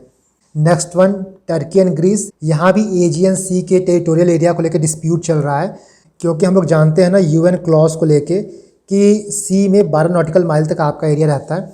तो उसी एरिया को लेके ग्रीस और टर्की के बीच लड़ाई चल रही है कि हमारा कितना एरिया है और आपका कितना एरिया है, ठीक है। एजियन सी के बारे में आप देख लो बेसिकली कुछ। जो एजियन सी है, यहाँ देखो ये एजियन सी है, ये मेडिटेरेनियन सी का इलोंगेटेड एम्बेमेंट है। इलोंगेटेड एम्बेमेंट मतलब कि मेडिटेरेनियन सी का ये पार्ट है। कुछ और इंपॉर्टेंट यहाँ पे एरिया देख लो, Ionian Sea, Thracian Sea, Sea of Marmara, Dardanelles Strait, इसके बाद Sea of Crete. Aegean Sea को देखें तो किसके किसके बीच लोकेटेड है, बाल्कन्स और टर्की के बीच में। टर्की का जो ये अंतोलिया रीजन है ना, उसके बीच में, और बाल्कन्स एरिया के बीच में, ठीक है। इसके बाद आप यहाँ पे देखो, ये है आपका मेडिटेरेनियन सी, यहाँ से आपका एजियन सी आ जाता है। ये आपका इसके बाद सी ऑफ मरमरा है। सी ऑफ मरमरा और ब्लैक सी को कौन जोड़ता है, तो बॉस्फोरस स्ट्रेट। आपसे पूछा जा सकता है कि अगर हम मेडिटेरेनियन सी से ब्लैक सी में जाएंगे तो कौन कौन से सीज़ को या फिर कौन कौन से स्ट्रेट को क्रॉस करेंगे, ठीक है। यहाँ हमने देख ही लिया। इससे रिलेटेड एक ट्रीटी है जिसका नाम है लौसाने पीस ट्रीटी। डिटेल उतना इंपॉर्टेंट नहीं है, बस इतना जान लो कि लौसाने पीस ट्रीटी जो है वो टर्की और ग्रीस के बीच में जो एजियन सी को लेकर डिस्प्यूट है ना, उससे रिलेटेड था। नेक्स्ट आप देखो स्पेन में, स्पेन का इंपॉर्टेंट एरिया है कैटेलोनिया, और कैटेलोनिया जो है वो सेमी ऑटोनॉमस रीजन है। यहीं पे एक इम्पॉर्टेंट पेनिनसुला है जिसका नाम है आइबेरियन पेनिनसुला। आइबेरियन पेनिनसुला में आपका स्पेन आएगा, पोर्चुगल आएगा, तो ये याद रखना। और यहाँ पे देखो ये स्ट्रेट ऑफ जिब्राल्टर है। इस स्ट्रेट ऑफ जिब्राल्टर किसके किसके बीच में है? तो स्पेन और मोरक्को के बीच में है, ये भी याद रखना आप। नेक्स्ट देखो कैनरी आइलैंड्स। कैनरी आइलैंड्स कहाँ पे है? तो मोरक्को के ये वेस्ट में है या फिर वेस्टर्न सहारा के वेस्ट में है। और किसका पार्ट है? तो स्पेन का पार्ट है, अटलांटिक ओशन में है ये। और इस आइलैंड को लेके मोरक्को और स्पेन में लड़ाई चल रही है, कॉन्फ्लिक्ट है, तो इसीलिए ये न्यूज़ में था। एक इंपॉर्टेंट फैक्ट ये भी जान लो कि 2022 में यहाँ पे वॉल्केनिक इरप्शन हुआ था, प्लस यहाँ पे माइग्रेंट क्राइसिस भी है। वेस्टर्न सहारा से काफ़ी लोग यहाँ पे जाते हैं। और यहाँ पे अफ्रीका का एक इंपॉर्टेंट एथनिक ग्रुप है सहरवीज़। सहरवीज़ कहाँ पे अफ्रीका में? तो वेस्टर्न सहारा में, मोरक्को में, आपका ये अल्जीरिया, मोरक्को, वेस्टर्न सहारा, मॉरिटानिया, यहाँ के नेटिव हैं और कैनरी आइलैंड को क्लेम करते हैं। कौन सा ग्रुप है ये? सहरवीज़, ठीक है। इसके बाद देखो ये यूएस का न्यूज़ है और मोटा मोटा आपको पता होगा जो बाल्टीमोर ब्रिज कोलैप्स हुआ था, शिप का नाम क्या था, वेसल का क्या नाम था? तो डाली वेसल, सिर्फ इतना याद रखो आप। और बाल्टीमोर कहाँ है? तो यूएस के मैरीलैंड में, ठीक है। इस ब्रिज को फ्रांसिस स्कॉट की ब्रिज भी कहा जाता है। इसके बाद देखो इक्वाडोर। इक्वाडोर जैसे हमने ऊपर देखा था ना, गेबन ने नेचर स्वैप साइन किया है, इक्वाडोर ने भी साइन किया था। और जो इक्वाडोर है वो वर्ल्ड की फर्स्ट कंट्री बन गया है जो एनिमल राइट को रिकॉग्नाइज़ करता है। ये बात याद रखना कि एनिमल राइट को सबसे पहले कौन रिकॉग्नाइज़ किया है? तो इक्वाडोर ने। इक्वाडोर बहुत इंपॉर्टेंट क्यों है? क्योंकि ये होम टू अमेज़ॉन फॉरेस्ट है। अमेज़ॉन रेन फॉरेस्ट आपको इस एरिया में मिलेगा। इसके बाद आपको यहाँ पे एंडीज़ माउंटेन मिलेगा, क्लाउड फॉरेस्ट मिलेगा। और यहाँ पे जो ये गलपगोज आइलैंड है वो भी इक्वाडोर का पार्ट है। गलपगोज आइलैंड कहाँ पे सिचुएटेड है? तो पैसिफिक ओशन में, और ये यूनेस्को का वर्ल्ड हेरिटेज साइट है। इक्वाडोर की ज्योग्राफी की बात करें तो कोलंबिया से बॉर्डर शेयर करता है और ये पेरू से शेयर करता है। Next one, Kosovo Serbia conflict, ये भी न्यूज़ में रहता है। यहाँ देखो ये सर्बिया है, ठीक है, ये कोसोवो है। सर्बिया का कैपिटल क्या है? तो यहाँ पे देखो बेलग्रेड। और कोसोवो क्या है? तो यहाँ देखो प्रिस्टीना। दोनों जो है वो लैंडलॉक्ड कंट्री है, दोनों बाल्कन कंट्रीज़ है। कोसोवो ने 2008 में इंडिपेंडेंस डिक्लेयर कर दिया था, बट सर्बिया अभी भी ये बोलता है कि कोसोवो जो है हमारा इंटीग्रल पार्ट है। कोसोवो की एथनिसिटी की बात करें तो कोसोवो में 90% आपको अल्बानियन मूल के निवासी मिलेंगे। यह देखो अल्बानिया जो है 90% लोग यहाँ पे अल्बानिया मिलेंगे आपको। और कोसोवो जो है पार्शियल स्टेट है, जैसा मैंने आपको बताया। बहुत सी कंट्री कोसोवो को रिकॉग्नाइज़ नहीं करती है, इंडिया भी रिकॉग्नाइज़ नहीं करती है, ये याद रखना। कोसोवो सर्बिया दोनों बाल्कन नेशन है। इसके अलावा कौन कौन सी कंट्रीज़ बाल्कन में आती हैं? तो ये पूरी कंट्री आती हैं, देख लो। Romania, Bulgaria, Greece, Albania, Macedonia, Croatia, Bosnia, Slovenia, Serbia और मॉन्टीनेग्रो, ठीक है। और जो बाल्कन से उनके नेटिव्स को क्या कहते हैं? तो स्लाव कहते हैं। स्लाव किससे रिलेटेड है? तो बाल्कन से रिलेटेड है। इसके बाद एक बर्लिन प्रोसेस है। बर्लिन प्रोसेस किस लिए है? 6 वेस्ट बाल्कन नेशन है WB6 जिनके बीच में कॉपरेशन मेलजोल इंक्रीज़ करने के लिए बर्लिन प्रोसेस है। कौन कौन से 6 नेशन है वो? तो अल्बानिया, यहाँ देखो ये आपका अल्बानिया हो गया। इसके बाद ये बोस्निया एंड हर्ज़ेगोविना, सर्बिया आपका हो गया। नेक्स्ट आपका देखो मैसिडोनिया हो गया एंड फाइनली मॉन्टीनेग्रो। यहीं पे एक इंपॉर्टेंट सी है जिसका नाम है एड्रियाटिक सी, इसको आप देख लेना, ठीक है। इसके बाद देखो सिसिली आइलैंड। ऊपर हमने देखा तो कैनरी आइलैंड, ये है आपका सिसिली आइलैंड। सिसिली आइलैंड किसके अंदर है? तो सिसिली आइलैंड आपका इटली के अंदर है। और ये आइलैंड मेडिटेरेनियन सी का सबसे बड़ा आइलैंड है। यहीं पे माउंट इटना है। माउंट इटना में अभी वॉल्केनिक इरप्शन हुआ था, तो ये माउंटेन बहुत इंपॉर्टेंट है, ये एरिया इंपॉर्टेंट है। और ये सिसिली आइलैंड न्यूज़ में क्यों है? क्योंकि ये ड्रॉट एक्सपीरियंस कर रहा है, जिसकी वजह से यहाँ पे स्टेट ऑफ इमरजेंसी डिक्लेयर की है। इसके बाद ये भी देख लो कि सिसिली में एक और आइलैंड है जिसका नाम है लैम्पेडूसा आइलैंड, जहाँ पे माइग्रेंट क्राइसिस हुआ है। और जैसे मैंने आपको बताया कि माउंट इटना जो है वहाँ पे अभी रिसेंटली वॉल्केनो इरप्ट हुआ है और ये यूरोप का सबसे टॉलेस्ट एक्टिव वॉल्केनो है। कौन कौन से प्लेसेस यहाँ पे इंपॉर्टेंट हैं? सिसिली आइलैंड इंपॉर्टेंट है, लैम्पेडूसा इंपॉर्टेंट है और माउंट इटना इंपॉर्टेंट है। नेक्स्ट वन लेस्बोस आइलैंड, और ये ग्रीस का आइलैंड है। इसको मिलिटानी आइलैंड भी कहते हैं। देखो कहाँ पे है ये है आपका लेस्बोस आइलैंड, एजियन सी में है ये। और अभी हमने देखा कि एजियन सी ग्रीस और टर्की के बीच में डिस्प्यूटेड है ना। ये आइलैंड क्यों इंपॉर्टेंट है, ये एरिया क्यों न्यूज़ में है? क्योंकि एक रैप्टर शिप है जो यहाँ पे डूब गई है। इसके साथ यहाँ पे रिफ्यूजी क्राइसिस भी चल रहा है। ये जो लेस्बोस आइलैंड है वो ग्रीस का 3rd लार्जेस्ट आइलैंड है। यहाँ पे आप एक स्ट्रेट देखोगे जिसका नाम है माइटिलिनी स्ट्रेट, जो कि टर्की को लेस्बोस से सेपरेट करता है। नेक्स्ट वन देखो ऑर्कनी आइलैंड। ऑर्कनी आइलैंड कहाँ पे है? ये देखो ये ऑर्कनी आइलैंड है, यूके का पार्ट है ये, और ये अटलांटिक ओशन में है। न्यूज़ में क्यों है ये? बिकॉज ये यूके से अलग होना चाहता है। यहाँ देखो ये यूके से अलग होना चाहता है और नॉर्वे का ये एक सेल्फ गवर्निंग पार्ट बनना चाहता है। नेक्स्ट वन देखो, पनामा कैनाल। पनामा तो सुना ही होगा आपने, पनामा पेपर लीक्स बहुत न्यूज़ में था। उसके साथ ये पनामा कैनाल भी बहुत इंपॉर्टेंट है। क्यों इंपॉर्टेंट है? क्योंकि ये अटलांटिक ओशन को पैसिफिक ओशन से कनेक्ट करता है। अटलांटिक ओशन में जो कैरेबियन सी है उसको ये पैसिफिक ओशन से कनेक्ट करता है। दो इंपॉर्टेंट कैनाल हैं, एक आपका पनामा कैनाल हो गया, दूसरा सुएज़ कैनाल। दोनों कैनाल में डिफरेंस क्या है? तो जो पनामा कैनाल है इसको सी लेवल तक डिग नहीं किया गया है, बट वहीं जो सुएज़ कैनाल है उसको सी लेवल तक डिग किया गया है। इसीलिए पनामा कैनाल में जो वाटर है ना, वो अगर सूख जाएगा, वहाँ पे ड्रॉट की कंडीशन आ जाएगी, तब पनामा कैनाल का जो नेविगेशन वो अफेक्ट हो सकता है।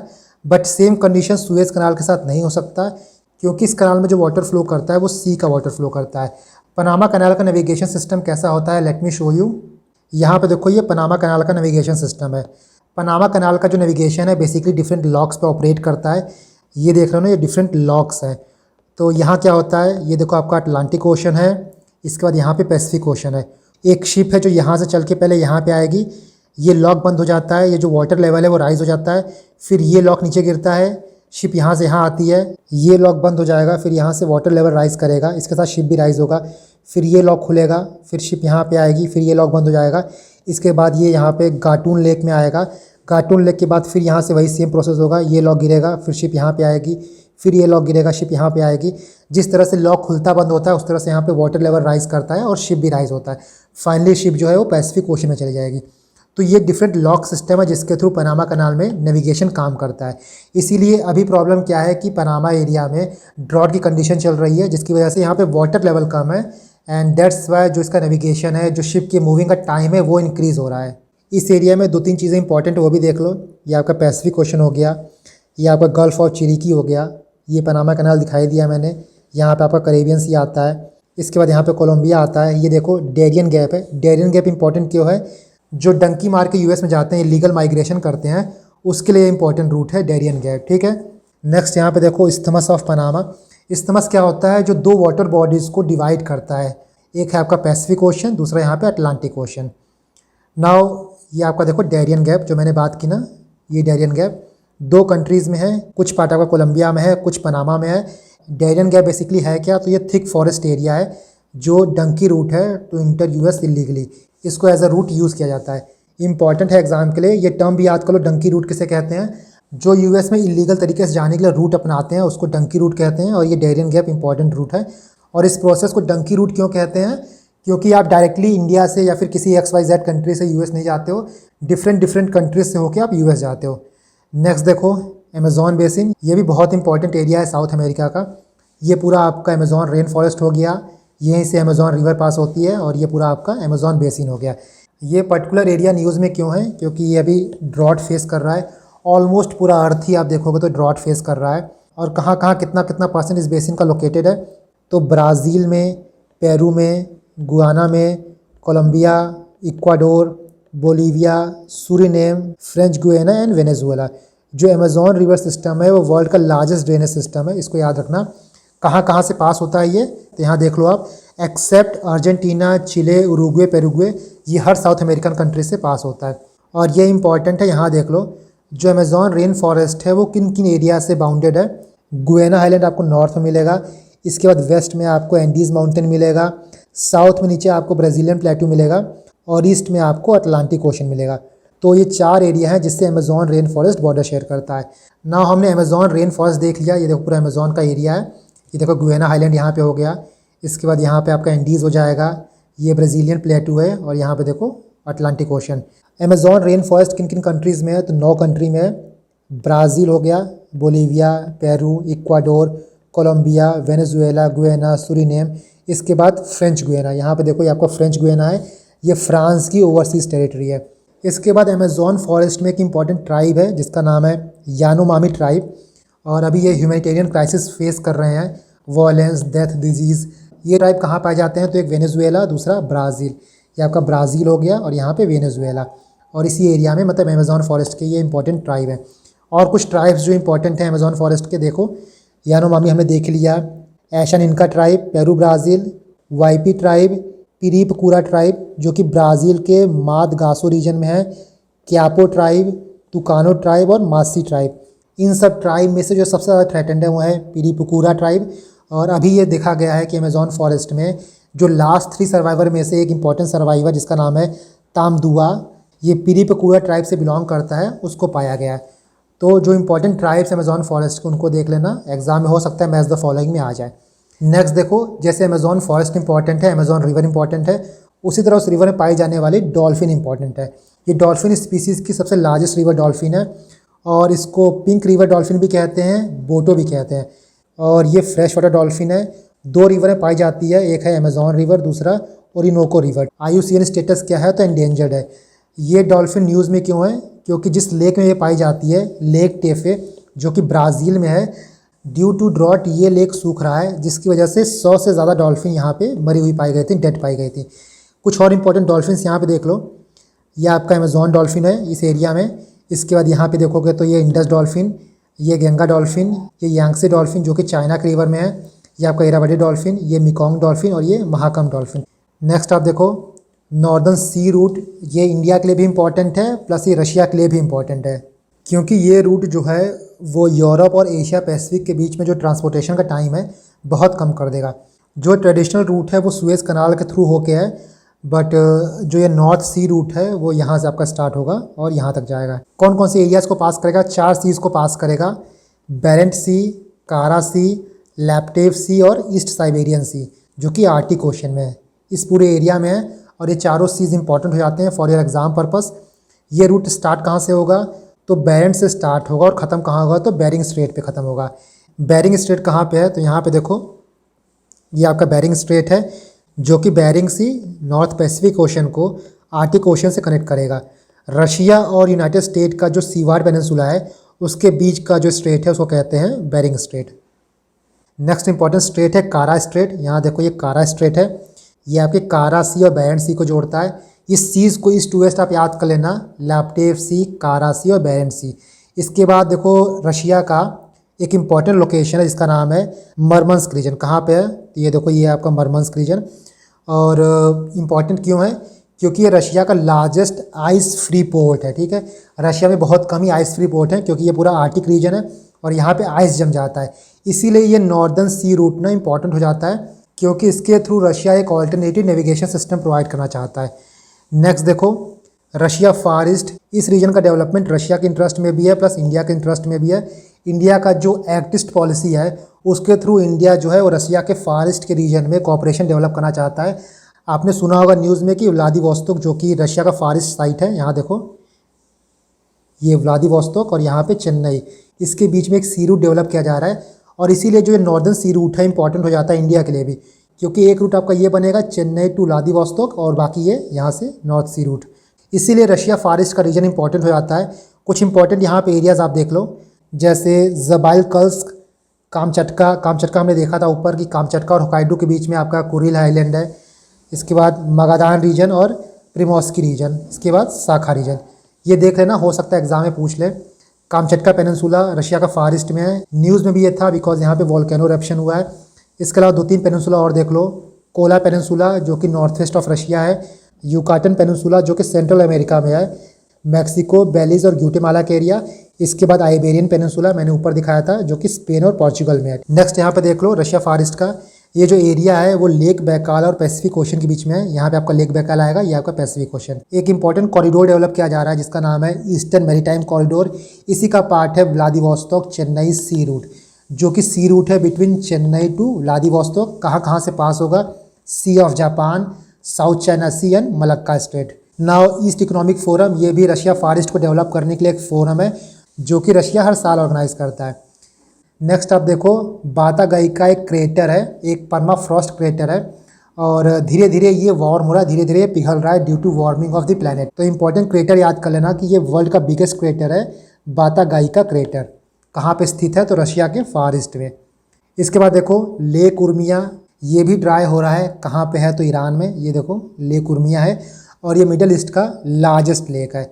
इसके बाद देखो लेक मिल्ह, ये कहाँ पे है? तो इराक में है, इसको लेक रजाजा भी कहते हैं। एक और लेक यहाँ पे है, उसका नाम है सवा लेक। दोनों ड्राई हो रहे हैं, ऑलमोस्ट डिसअपियर हो रहे हैं। ये देखो आपका लेक सवा लेक है और ये किससे पानी लेता है, तो यूफ्रेट से लेता है। यूफ्रेट बहुत इंपॉर्टेंट रिवर है। यूफ्रेट, ये आपका यूफ्रेट हो गया, ये टिग्रिस रिवर हो गया, दोनों बहुत इंपॉर्टेंट रिवर है मिडिल ईस्ट के। नेक्स्ट वन देखो, म्यांमार। म्यांमार का कैपिटल क्या है, तो नेपिद्वा। न्यूज़ में क्यों था, मिलिट्री कू की वजह से। जो मिलिट्री वहाँ पे रूल कर रही है उसको मिलिट्री जनता रूल कहते हैं। और अराकन आर्मी, अराकन यही आपका रखाइन स्टेट हो गया, इनके बीच और मिलिट्री के बीच में लड़ाई चल रही है।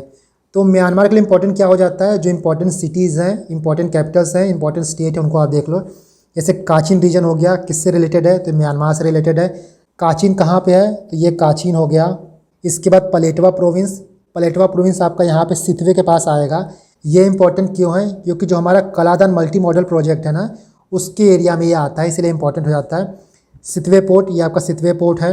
Next Khampat and Sagaing region. Shan State important है, ये देखो शान स्टेट हो गया।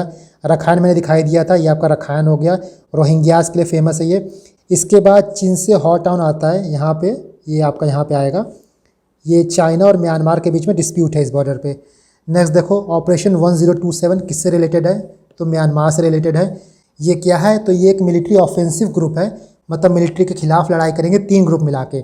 एक अराकान आर्मी है, दूसरा म्यांमार नेशनल डेमोक्रेटिक अलायंस, तीसरा टांग नेशनल लिबरेशन आर्मी। तो ये 3 आर्मी मिला के ऑपरेशन 1027 फॉर्म कर रहे हैं। नेक्स्ट देखो यहाँ पे, ये भी एक इम्पॉर्टेंट प्लेस है, भाषण चार आइलैंड, जो कि बांग्लादेश का आइलैंड है। ये कहाँ पे है, तो ये बे ऑफ बंगाल में है। और यहाँ पे बांग्लादेश जो है वो रोहिंग्या को ट्रांसपोर्ट कर रहा है। आपका ये आइलैंड यहाँ पे आएगा। ये देखो आप, Kaladan multi modal transport project का ये एक रूट है। इस रूट में शिप भी इन्वॉल्व है, इनलैंड ट्रांसपोर्ट भी इन्वॉल्व है और रोड भी इन्वॉल्व है। सबसे पहले कोलकाता से सितवे पोर्ट जाया जाएगा। इसके बाद सितवे से पलेटवा, इनलैंड वाटर ट्रांसपोर्ट, यहाँ से सितवे से पलेटवा, फिर पलेटवा से इंडो म्यांमार बॉर्डर, उसके बाद बॉर्डर से इंडिया आइजॉल पे। ठीक है, ये आपका हो गया Kaladan multi modal project. Next देखो, 2 बहुत इंपॉर्टेंट एरिया हैं, 2 बहुत इंपॉर्टेंट लोकेशन है फॉर इलीगल ओपियम प्रोडक्शन। एक है आपका गोल्डन ट्रायंगल, दूसरा है गोल्डन क्रेसेंट। गोल्डन ट्रायंगल में कौन कौन से एरियाज़ आते हैं, एक आपका थाईलैंड हो गया, दूसरा आपका म्यांमार हो गया, तीसरा आपका लाओस हो गया। ये आपका गोल्डन ट्रायंगल फॉर्म करता है। और गोल्डन क्रेसेंट में कौन कौन से आते हैं, Iran, Afghanistan, Pakistan. Next Argentina. Argentina news में क्यों था, तो फाकलैंड आइलैंड डिस्प्यूट की वजह से। ये आइलैंड कहाँ है, तो यहाँ देखो, ये अटलांटिक ओशन में है। और Argentina and great Britain UK के बीच में इसको लेके डिस्प्यूट है। तो इस आइलैंड के बारे में जान लेना, ये अटलांटिक ओशन में है और अर्जेंटीना प्लस यूके के लेके डिस्प्यूट है। नेक्स्ट यहाँ पे देखो, जो ये रीजन है ना, ये एक एरिया है जिसका नाम है काटमार्का प्रोविंस। इस बार ये न्यूज़ में क्यों है, क्योंकि इंडिया का जो एक PSU है, काबिल खनिज विदेश इंडिया लिमिटेड, इसका यहाँ पे लिथियम का ब्लॉक एक्सप्लोर करने के लिए, माइन करने के लिए इंडिया और अर्जेंटीना के बीच में एग्रीमेंट हुआ है।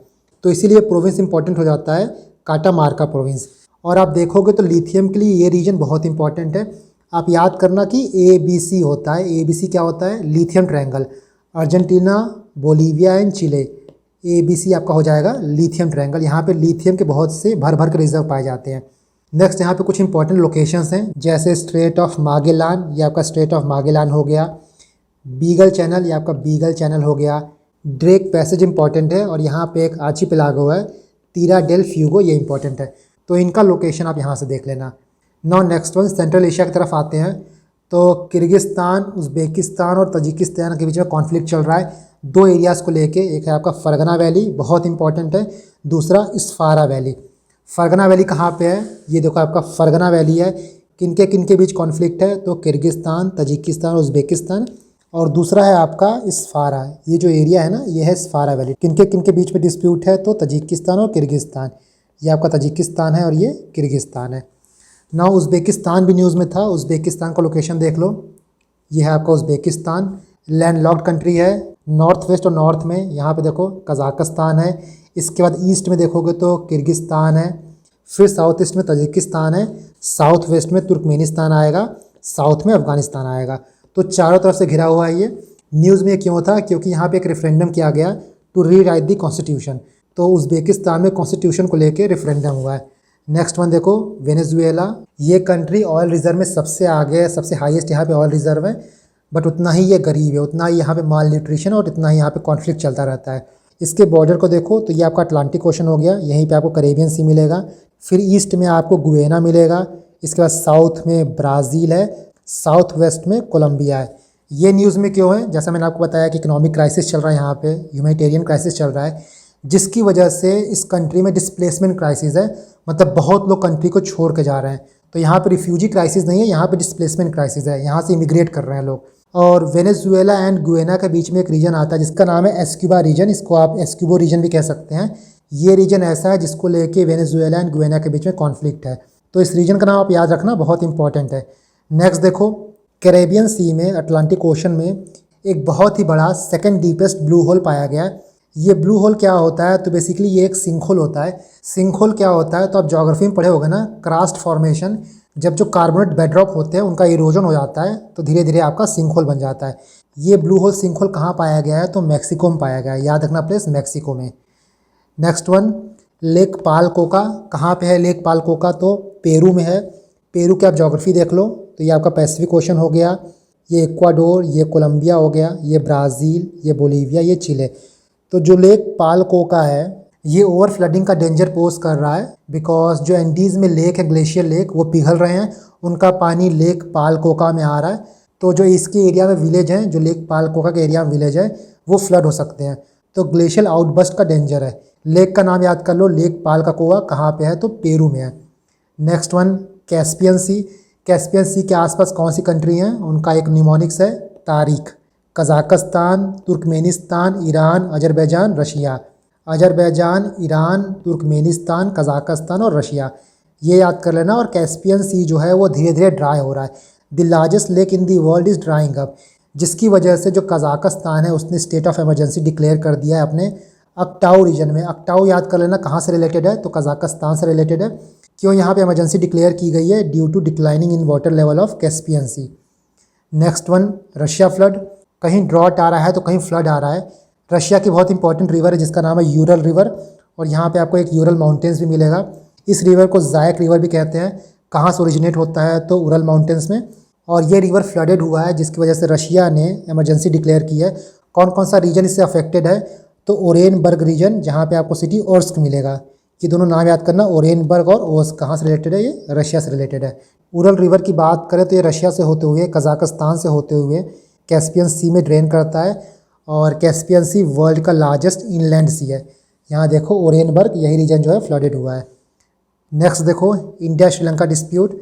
कच्छा तीवू आइलैंड को लेकर डिस्प्यूट हुआ है। दो रीजन है, एक है आपका कच्छा तीवू जो कि पाक स्ट्रेट में है, और दूसरा है वेज बैंक। जो वेज बैंक है वो इंडिया के अंदर आता है, जो कच्छा तीवू है वो आपका श्रीलंका के अंदर आता है। और 1974 के एग्रीमेंट के थ्रू कच्छा तीवू को श्रीलंका को कंसीड कर दिया गया था। तो इसी चीज़ को लेके पूरा इशू था। यहाँ पे देखो एक केप कोमोरिन है, ये है यहाँ पे Cape Comorin. Next, Yemen. Yemen में एक इम्पॉर्टेंट रेबल ग्रुप है जिसका नाम है हाउदी रेबल्स, जिसको ईरान बैक करता है। डिफरेंट कंट्रीज़ में जो भी टेररिस्ट ग्रुप है उनको आप जान लो, जैसे लेबनान में हिजबुल्लाह हो गया, गाज़ा में हमास हो गया, DRC में हमने अभी देखा था कि M23 ग्रुप है, मार्च 23 ग्रुप। इसके बाद सोमालिया में अल शबाब है, यमन में हाउदी हैं, अफ़गानिस्तान में तालिबान है, म्यांमार में काचिन आर्मी, अराकन आर्मी, नाइजीरिया में बोको हराम हो गया, रशिया में वैगनर ग्रुप हो गया, सीरिया में आईसिस हो गया। ये देखो सोकोत्रा आइलैंड मैंने दिखाया था अभी आपको कि यमन का पार्ट है, और इसको लेके UAE और यमन के बीच में कॉन्फ्लिक्ट चलता है। नाउ ऑपरेशन संकल्प के बारे में मैंने आपको बताया था। जो भी गल्फ़ ऑफ ओमान और पर्शियन गल्फ़, मतलब ये आपका जो रीजन है, यहाँ पे जितने भी पायरेसी के इंसिडेंट हो रहे हैं उनको कंटेन करने के लिए इंडिया ने ऑपरेशन संकल्प चलाया है। और यहीं पे आप देखोगे तो अभी कुछ दिन पहले न्यूज़ आई थी जहाँ पे इंडियन नेवी ने 9 पायरेट्स को पकड़े थे। एक ईरानियन वेसल था जिसका नाम था अल कंबार, उसको रेस्क्यू किया था। और इसमें 2 INS कौन कौन से इन्वॉल्व थे? तो INS सुमेधा और INS Trishul. Next, Agalega island. Agalega island जो इंडियन ओशन में है, यहाँ देखो ये आपका अगालेगा आइलैंड है, ये आपका जम्शन आइलैंड है, ये डियागो ग्रासिया है। ये सारे आइलैंड इंपॉर्टेंट है। तो अगालेगा आइलैंड न्यूज़ में क्यों था? क्योंकि यहाँ पे इंडिया ने जेटी और एक एयर स्ट्रिप को इनॉग्रेट किया है। जो अगालेगा आइलैंड है वो मॉरिशस की डिपेंडेंसी है, याद रखना आप। और इंडिया का यहाँ पे एक मिलिट्री बेस भी है। इसके बाद ये अजम्पशन आइलैंड, यहाँ देखो ये अजम्पशन आइलैंड हो गया, ये सेचस की डिपेंडेंसी है। और इंडियन नेवी को यहाँ पे 30 साल का लीज मिला है to operate naval base and airstrip. Next one देखो, मलक्का स्ट्रेट। ये भी बहुत इंपॉर्टेंट स्ट्रेट है और ये वर्ल्ड का 30% ट्रेड जो है हैंडल करता है। ये है आपका स्ट्रेट ऑफ मलक्का। कहाँ कहाँ किसके किसके बीच में है, किसको कनेक्ट करता है? तो आपका ये अंडमान सी और साउथ चाइना सी को ये कनेक्ट करता है। किसके किसके बीच में है। यहाँ पे देखो सुमात्रा आइलैंड जो आपका इंडोनेशिया का हो गया, और ये आपका मलेशिया एंड थाईलैंड हो गया, इसके बीच में स्ट्रेट ऑफ मलक्का। कभी भी मान लो ये चोक हो जाएगा तो ग्लोबल ट्रेड को बहुत नुकसान होगा। इसीलिए इसको देखते हुए, इसकी इंपॉर्टेंस को देखते हुए एक ऑल्टरनेट रूट प्रपोज किया गया है, जो कि ये है करा कैनाल। ये करा कैनाल कहाँ पे है, तो ये मले पेनिनसुला हो गया, ये आपका मले पेनिनसुला हो गया, और ये आपका थाईलैंड से जाएगा, ये अंडमान सी को और यहाँ पे जो गल्फ ऑफ थाईलैंड है उसको कनेक्ट करेगा। ये आपका करास्थूमस है। नेक्स्ट देखो, Nordic Baltic country and India cooperation. तो आपको इतना जानना है कि पहले नॉर्डिक कंट्री क्या होती हैं, बाल्टिक कंट्रीज़ क्या होती हैं। 3 जो है बाल्टिक कंट्रीज़ हैं, एस्टोनिया, लाटविया, लिथुएनिया, ये आपका हो गया बाल्टिक कंट्री। और जो नॉर्डिक कंट्री है ये आपके नॉर्डिक कंट्रीज़ हो गए, Finland, Sweden, Norway, Denmark, island. इनका जो ग्रुप है उनको कहते हैं NB8 ग्रुप। इसमें आपके 3 बाल्टिक कंट्रीज़ आते हैं, 5 नॉर्डिक कंट्रीज़ आते हैं, ये आपका NB8 ग्रुप। नेक्स्ट देखो, अफानासी निकोटिन सी माउंट। कहाँ पे है ये सी माउंट, यहाँ देखो अफानासी निकोटिन सी माउंट। यहाँ पे मिनरल रिसोर्सेज को एक्सप्लोर करने के लिए इंडिया को राइट मिला है, और ये सी माउंट कहाँ पे आता है, तो इंडियन ओशन में आता है, Afanasy Nikitin seamount. Now next one, Syria. Syria हमेशा न्यूज़ में रहता है, तो जो इंपॉर्टेंट यहाँ के लोकेशंस उनको देख लो। सीरिया किन के साथ बॉर्डर शेयर करता है, पहला मेडिटेरेनियन सी हो गया, फिर ऊपर से आपका टर्की हो गया, इराक हो गया, यहाँ से जॉर्डन हो गया, यहाँ से इजराइल हो गया, यहाँ से लेबनान हो गया। सीरिया का कैपिटल क्या है, तो डेमेस्कस है। ये देखो यहाँ से यूफ्रेट रिवर पास हो रही है। कुछ इंपॉर्टेंट एरियाज़ और देख लो, जैसे अलेप्पो हो गया, रक्का हो गया, इदलीब हो गया। यहीं पे आपको गोलन हाइट मिलेगा। गोलन हाइट सीरिया का पार्ट है, बट उसको 1967 से इजराइल ने कैप्चर किया है, और इसी एरिया में आपको कुर्ड्स मिलेंगे, कुर्दी ग्रुप जो है आपको इसी एरिया में मिलेंगे। नेक्स्ट देखो, रेड सी। ये है आपका रेड सी। रेड सी में तो आपको हर चीज़ जानना चाहिए, कब क्या पूछ ले, क्योंकि टॉपिक एग्जॉस्ट हो चुका है।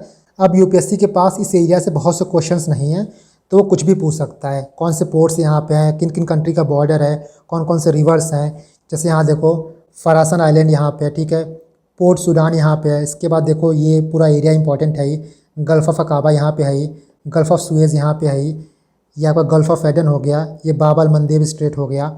One of the most saline water body है आपका ये रेड सी, और ये एक इंडियन ओशन का इनलेट है between Africa and Asia. 6 country border करती हैं इसको। इजिप्ट आपका यहाँ से हो गया, ये आपका सऊदी अरबिया हो गया। इसके बाद यहाँ देखोगे तो ये यमन हो गया, यहाँ पे आपका सूडान हो गया, ये इट्रिया हो गया, और ये जिबूती हो गया। रेड सी इंडियन ओशन से कनेक्टेड है through Bab el Mandeb Strait and Gulf of Aden. ऊपर देखोगे तो यहाँ पे गल्फ़ ऑफ सुएज़ है, और यहाँ पे सुएज़ कनाल है। नेक्स्ट देखो, ऑपरेशन प्रॉस्पर्टी गार्जियन चलाया था, किसने चलाया था, तो यूएसए ने चलाया था। किसके खिलाफ चलाया था, तो हाउदी रेबल्स के खिलाफ चलाया था। ये ऑपरेशन याद कर लेना, किसने चलाया था, ऑपरेशन प्रॉस्पर्टी गार्जियन, तो यूएसए ने। किसके खिलाफ, हाउदी रेबल्स। हाउदी रेबल्स मैंने अभी आपको बताया कि यमन से ऑपरेट करते हैं, बैक्ड बाई ईरान। यहाँ पे एक इंपॉर्टेंट स्ट्रेट और है, स्ट्रेट ऑफ तीरन, जो कि गल्फ़ ऑफ अकाबा और रेड सी को कनेक्ट करता है। यहाँ पे देखो, ये गल्फ़ ऑफ अकाबा हो गया, रेड सी हो गया, यहीं पे आपका आता है स्ट्रेट ऑफ तीरन, ठीक है।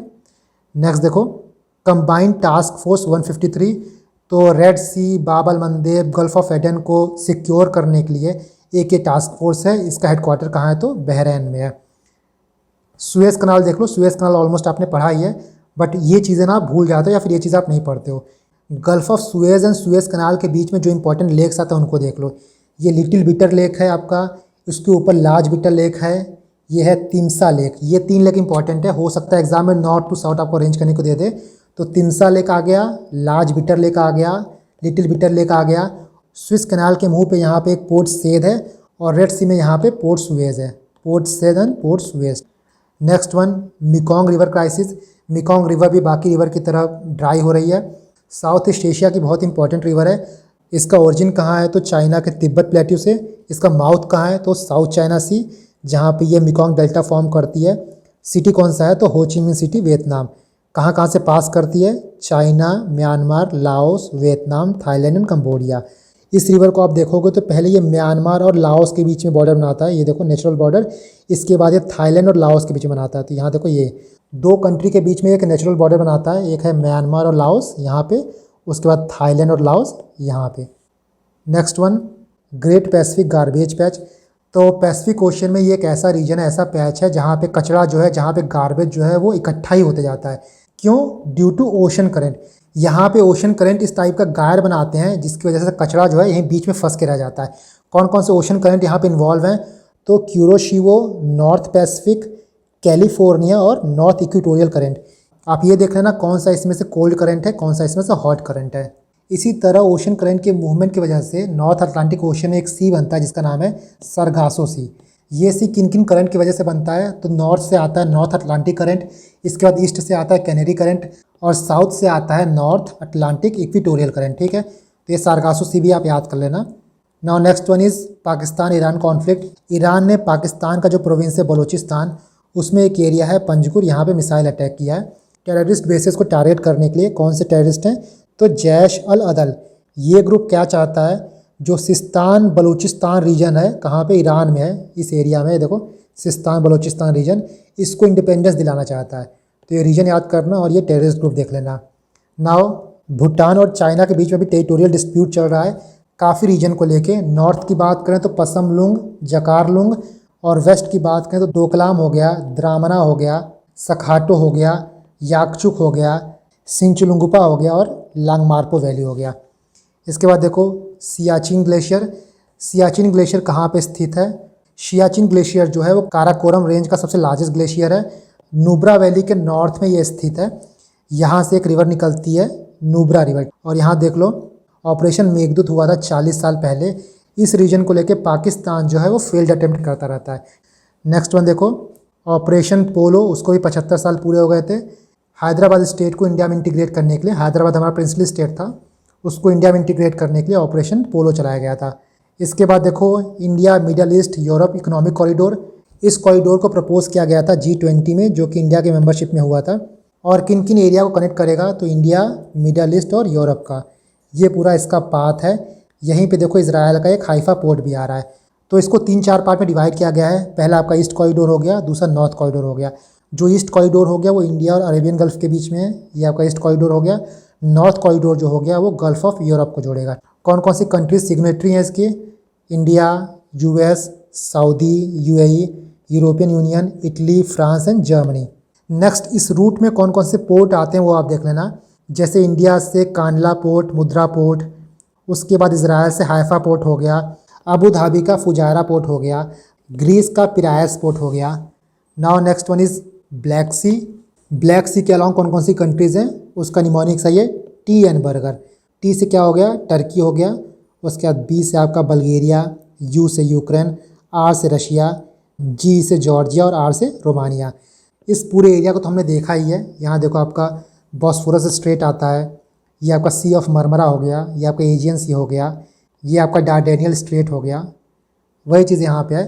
कर्च स्ट्रेट देखो ब्लैक सी और सी ऑफ अजोव को जोड़ता है। इसके बाद यहाँ पे एक इंपॉर्टेंट कन्वेंशन है मॉन्ट्रेक्स कन्वेंशन।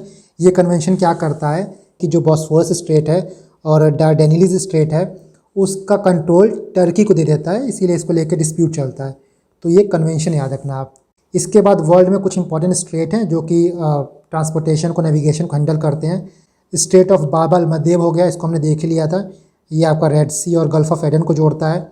नेक्स्ट देखो पर्शियन गल्फ, ये आपका पर्शियन गल्फ हो गया। पर्शियन गल्फ का लोकेशन देख लेना।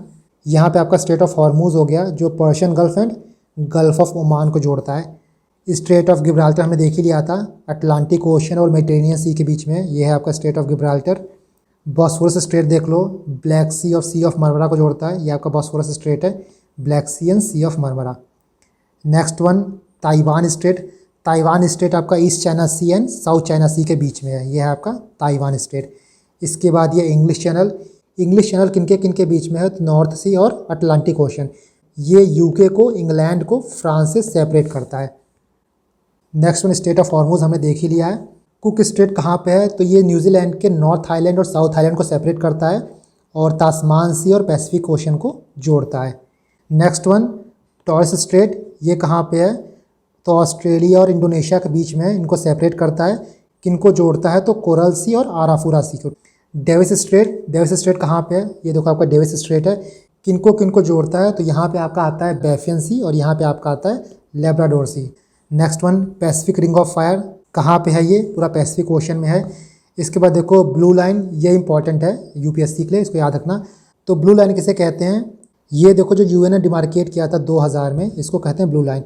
ये आपका गोलन हाइट से भी पास होता है, ये आपका लेबनान हो गया, ये आपका इजराइल हो गया। Next one East Sea. East Sea Sea of Japan को कहते हैं, हमने देख लिया था। इसके बाद ऊपर हमने देखा ना कि नॉर्डिक किसे कहते हैं, बाल्टिक किसे कहते हैं, स्कैंडिनेवियन कंट्री किसे कहते हैं। ये जो लिथुएनिया हो गया, लाटविया हो गया, एस्टोनिया हो गया, ये आपके बाल्टिक कंट्रीज़ हो गए। इसका बाद स्कैंडिनेवियन कंट्रीज़ कौन कौन से हैं, तो नॉर्वे है आपका, स्वीडन है, डेनमार्क, ये आपके स्कैंडिनेवियन कंट्रीज़ हो गए। और नॉर्डिक कंट्रीज़ कौन कौन से हैं, तो आइसलैंड है, Norway, Denmark, Sweden and Finland, ये आपके नॉर्डिक कंट्रीज़ हो गए। तो कुछ कंट्रीज़ ऐसे हैं जो स्कैंडिनेवियंस भी हैं और नॉर्डिक भी हैं। नेक्स्ट वन वॉल्केनिक आइलैंड, सबसे इंपॉर्टेंट है हुंगा टोंगा। ये कहाँ पे है, साउथ पैसिफिक ओशन में है, ये देखो टोंगा आइलैंड, और रिसेंटली यहाँ पे एक्सप्लोजन हुआ है। इसके बाद माउंट इटना, इसको हमने देखा कि यूरोप का ये लार्जेस्ट एक्टिव वॉल्केनो है, कहाँ पे है, सिसली में। सिसली किसके अंदर आता है, तो इटली के अंदर आता है। इसके बाद देखो इंडोनेशिया का इंपॉर्टेंट वॉल्केनो माउंट रोंग, ये आपका पैसिफिक रिंग ऑफ फायर पे लोकेटेड है, माउंट रोंग। माउंट किलावू हवाई का पैसिफिक ओशन में है, ये आपका माउंट किलावू है। नेक्स्ट देखो माउंट मेरापी, ये भी आपका इंडोनेशिया का वॉल्केनो है, यहाँ देखो माउंट मेरापी। इसके बाद माउंट सिमेरू, ये भी इंडोनेशिया का है, यहाँ पे देखो माउंट सिमेरू।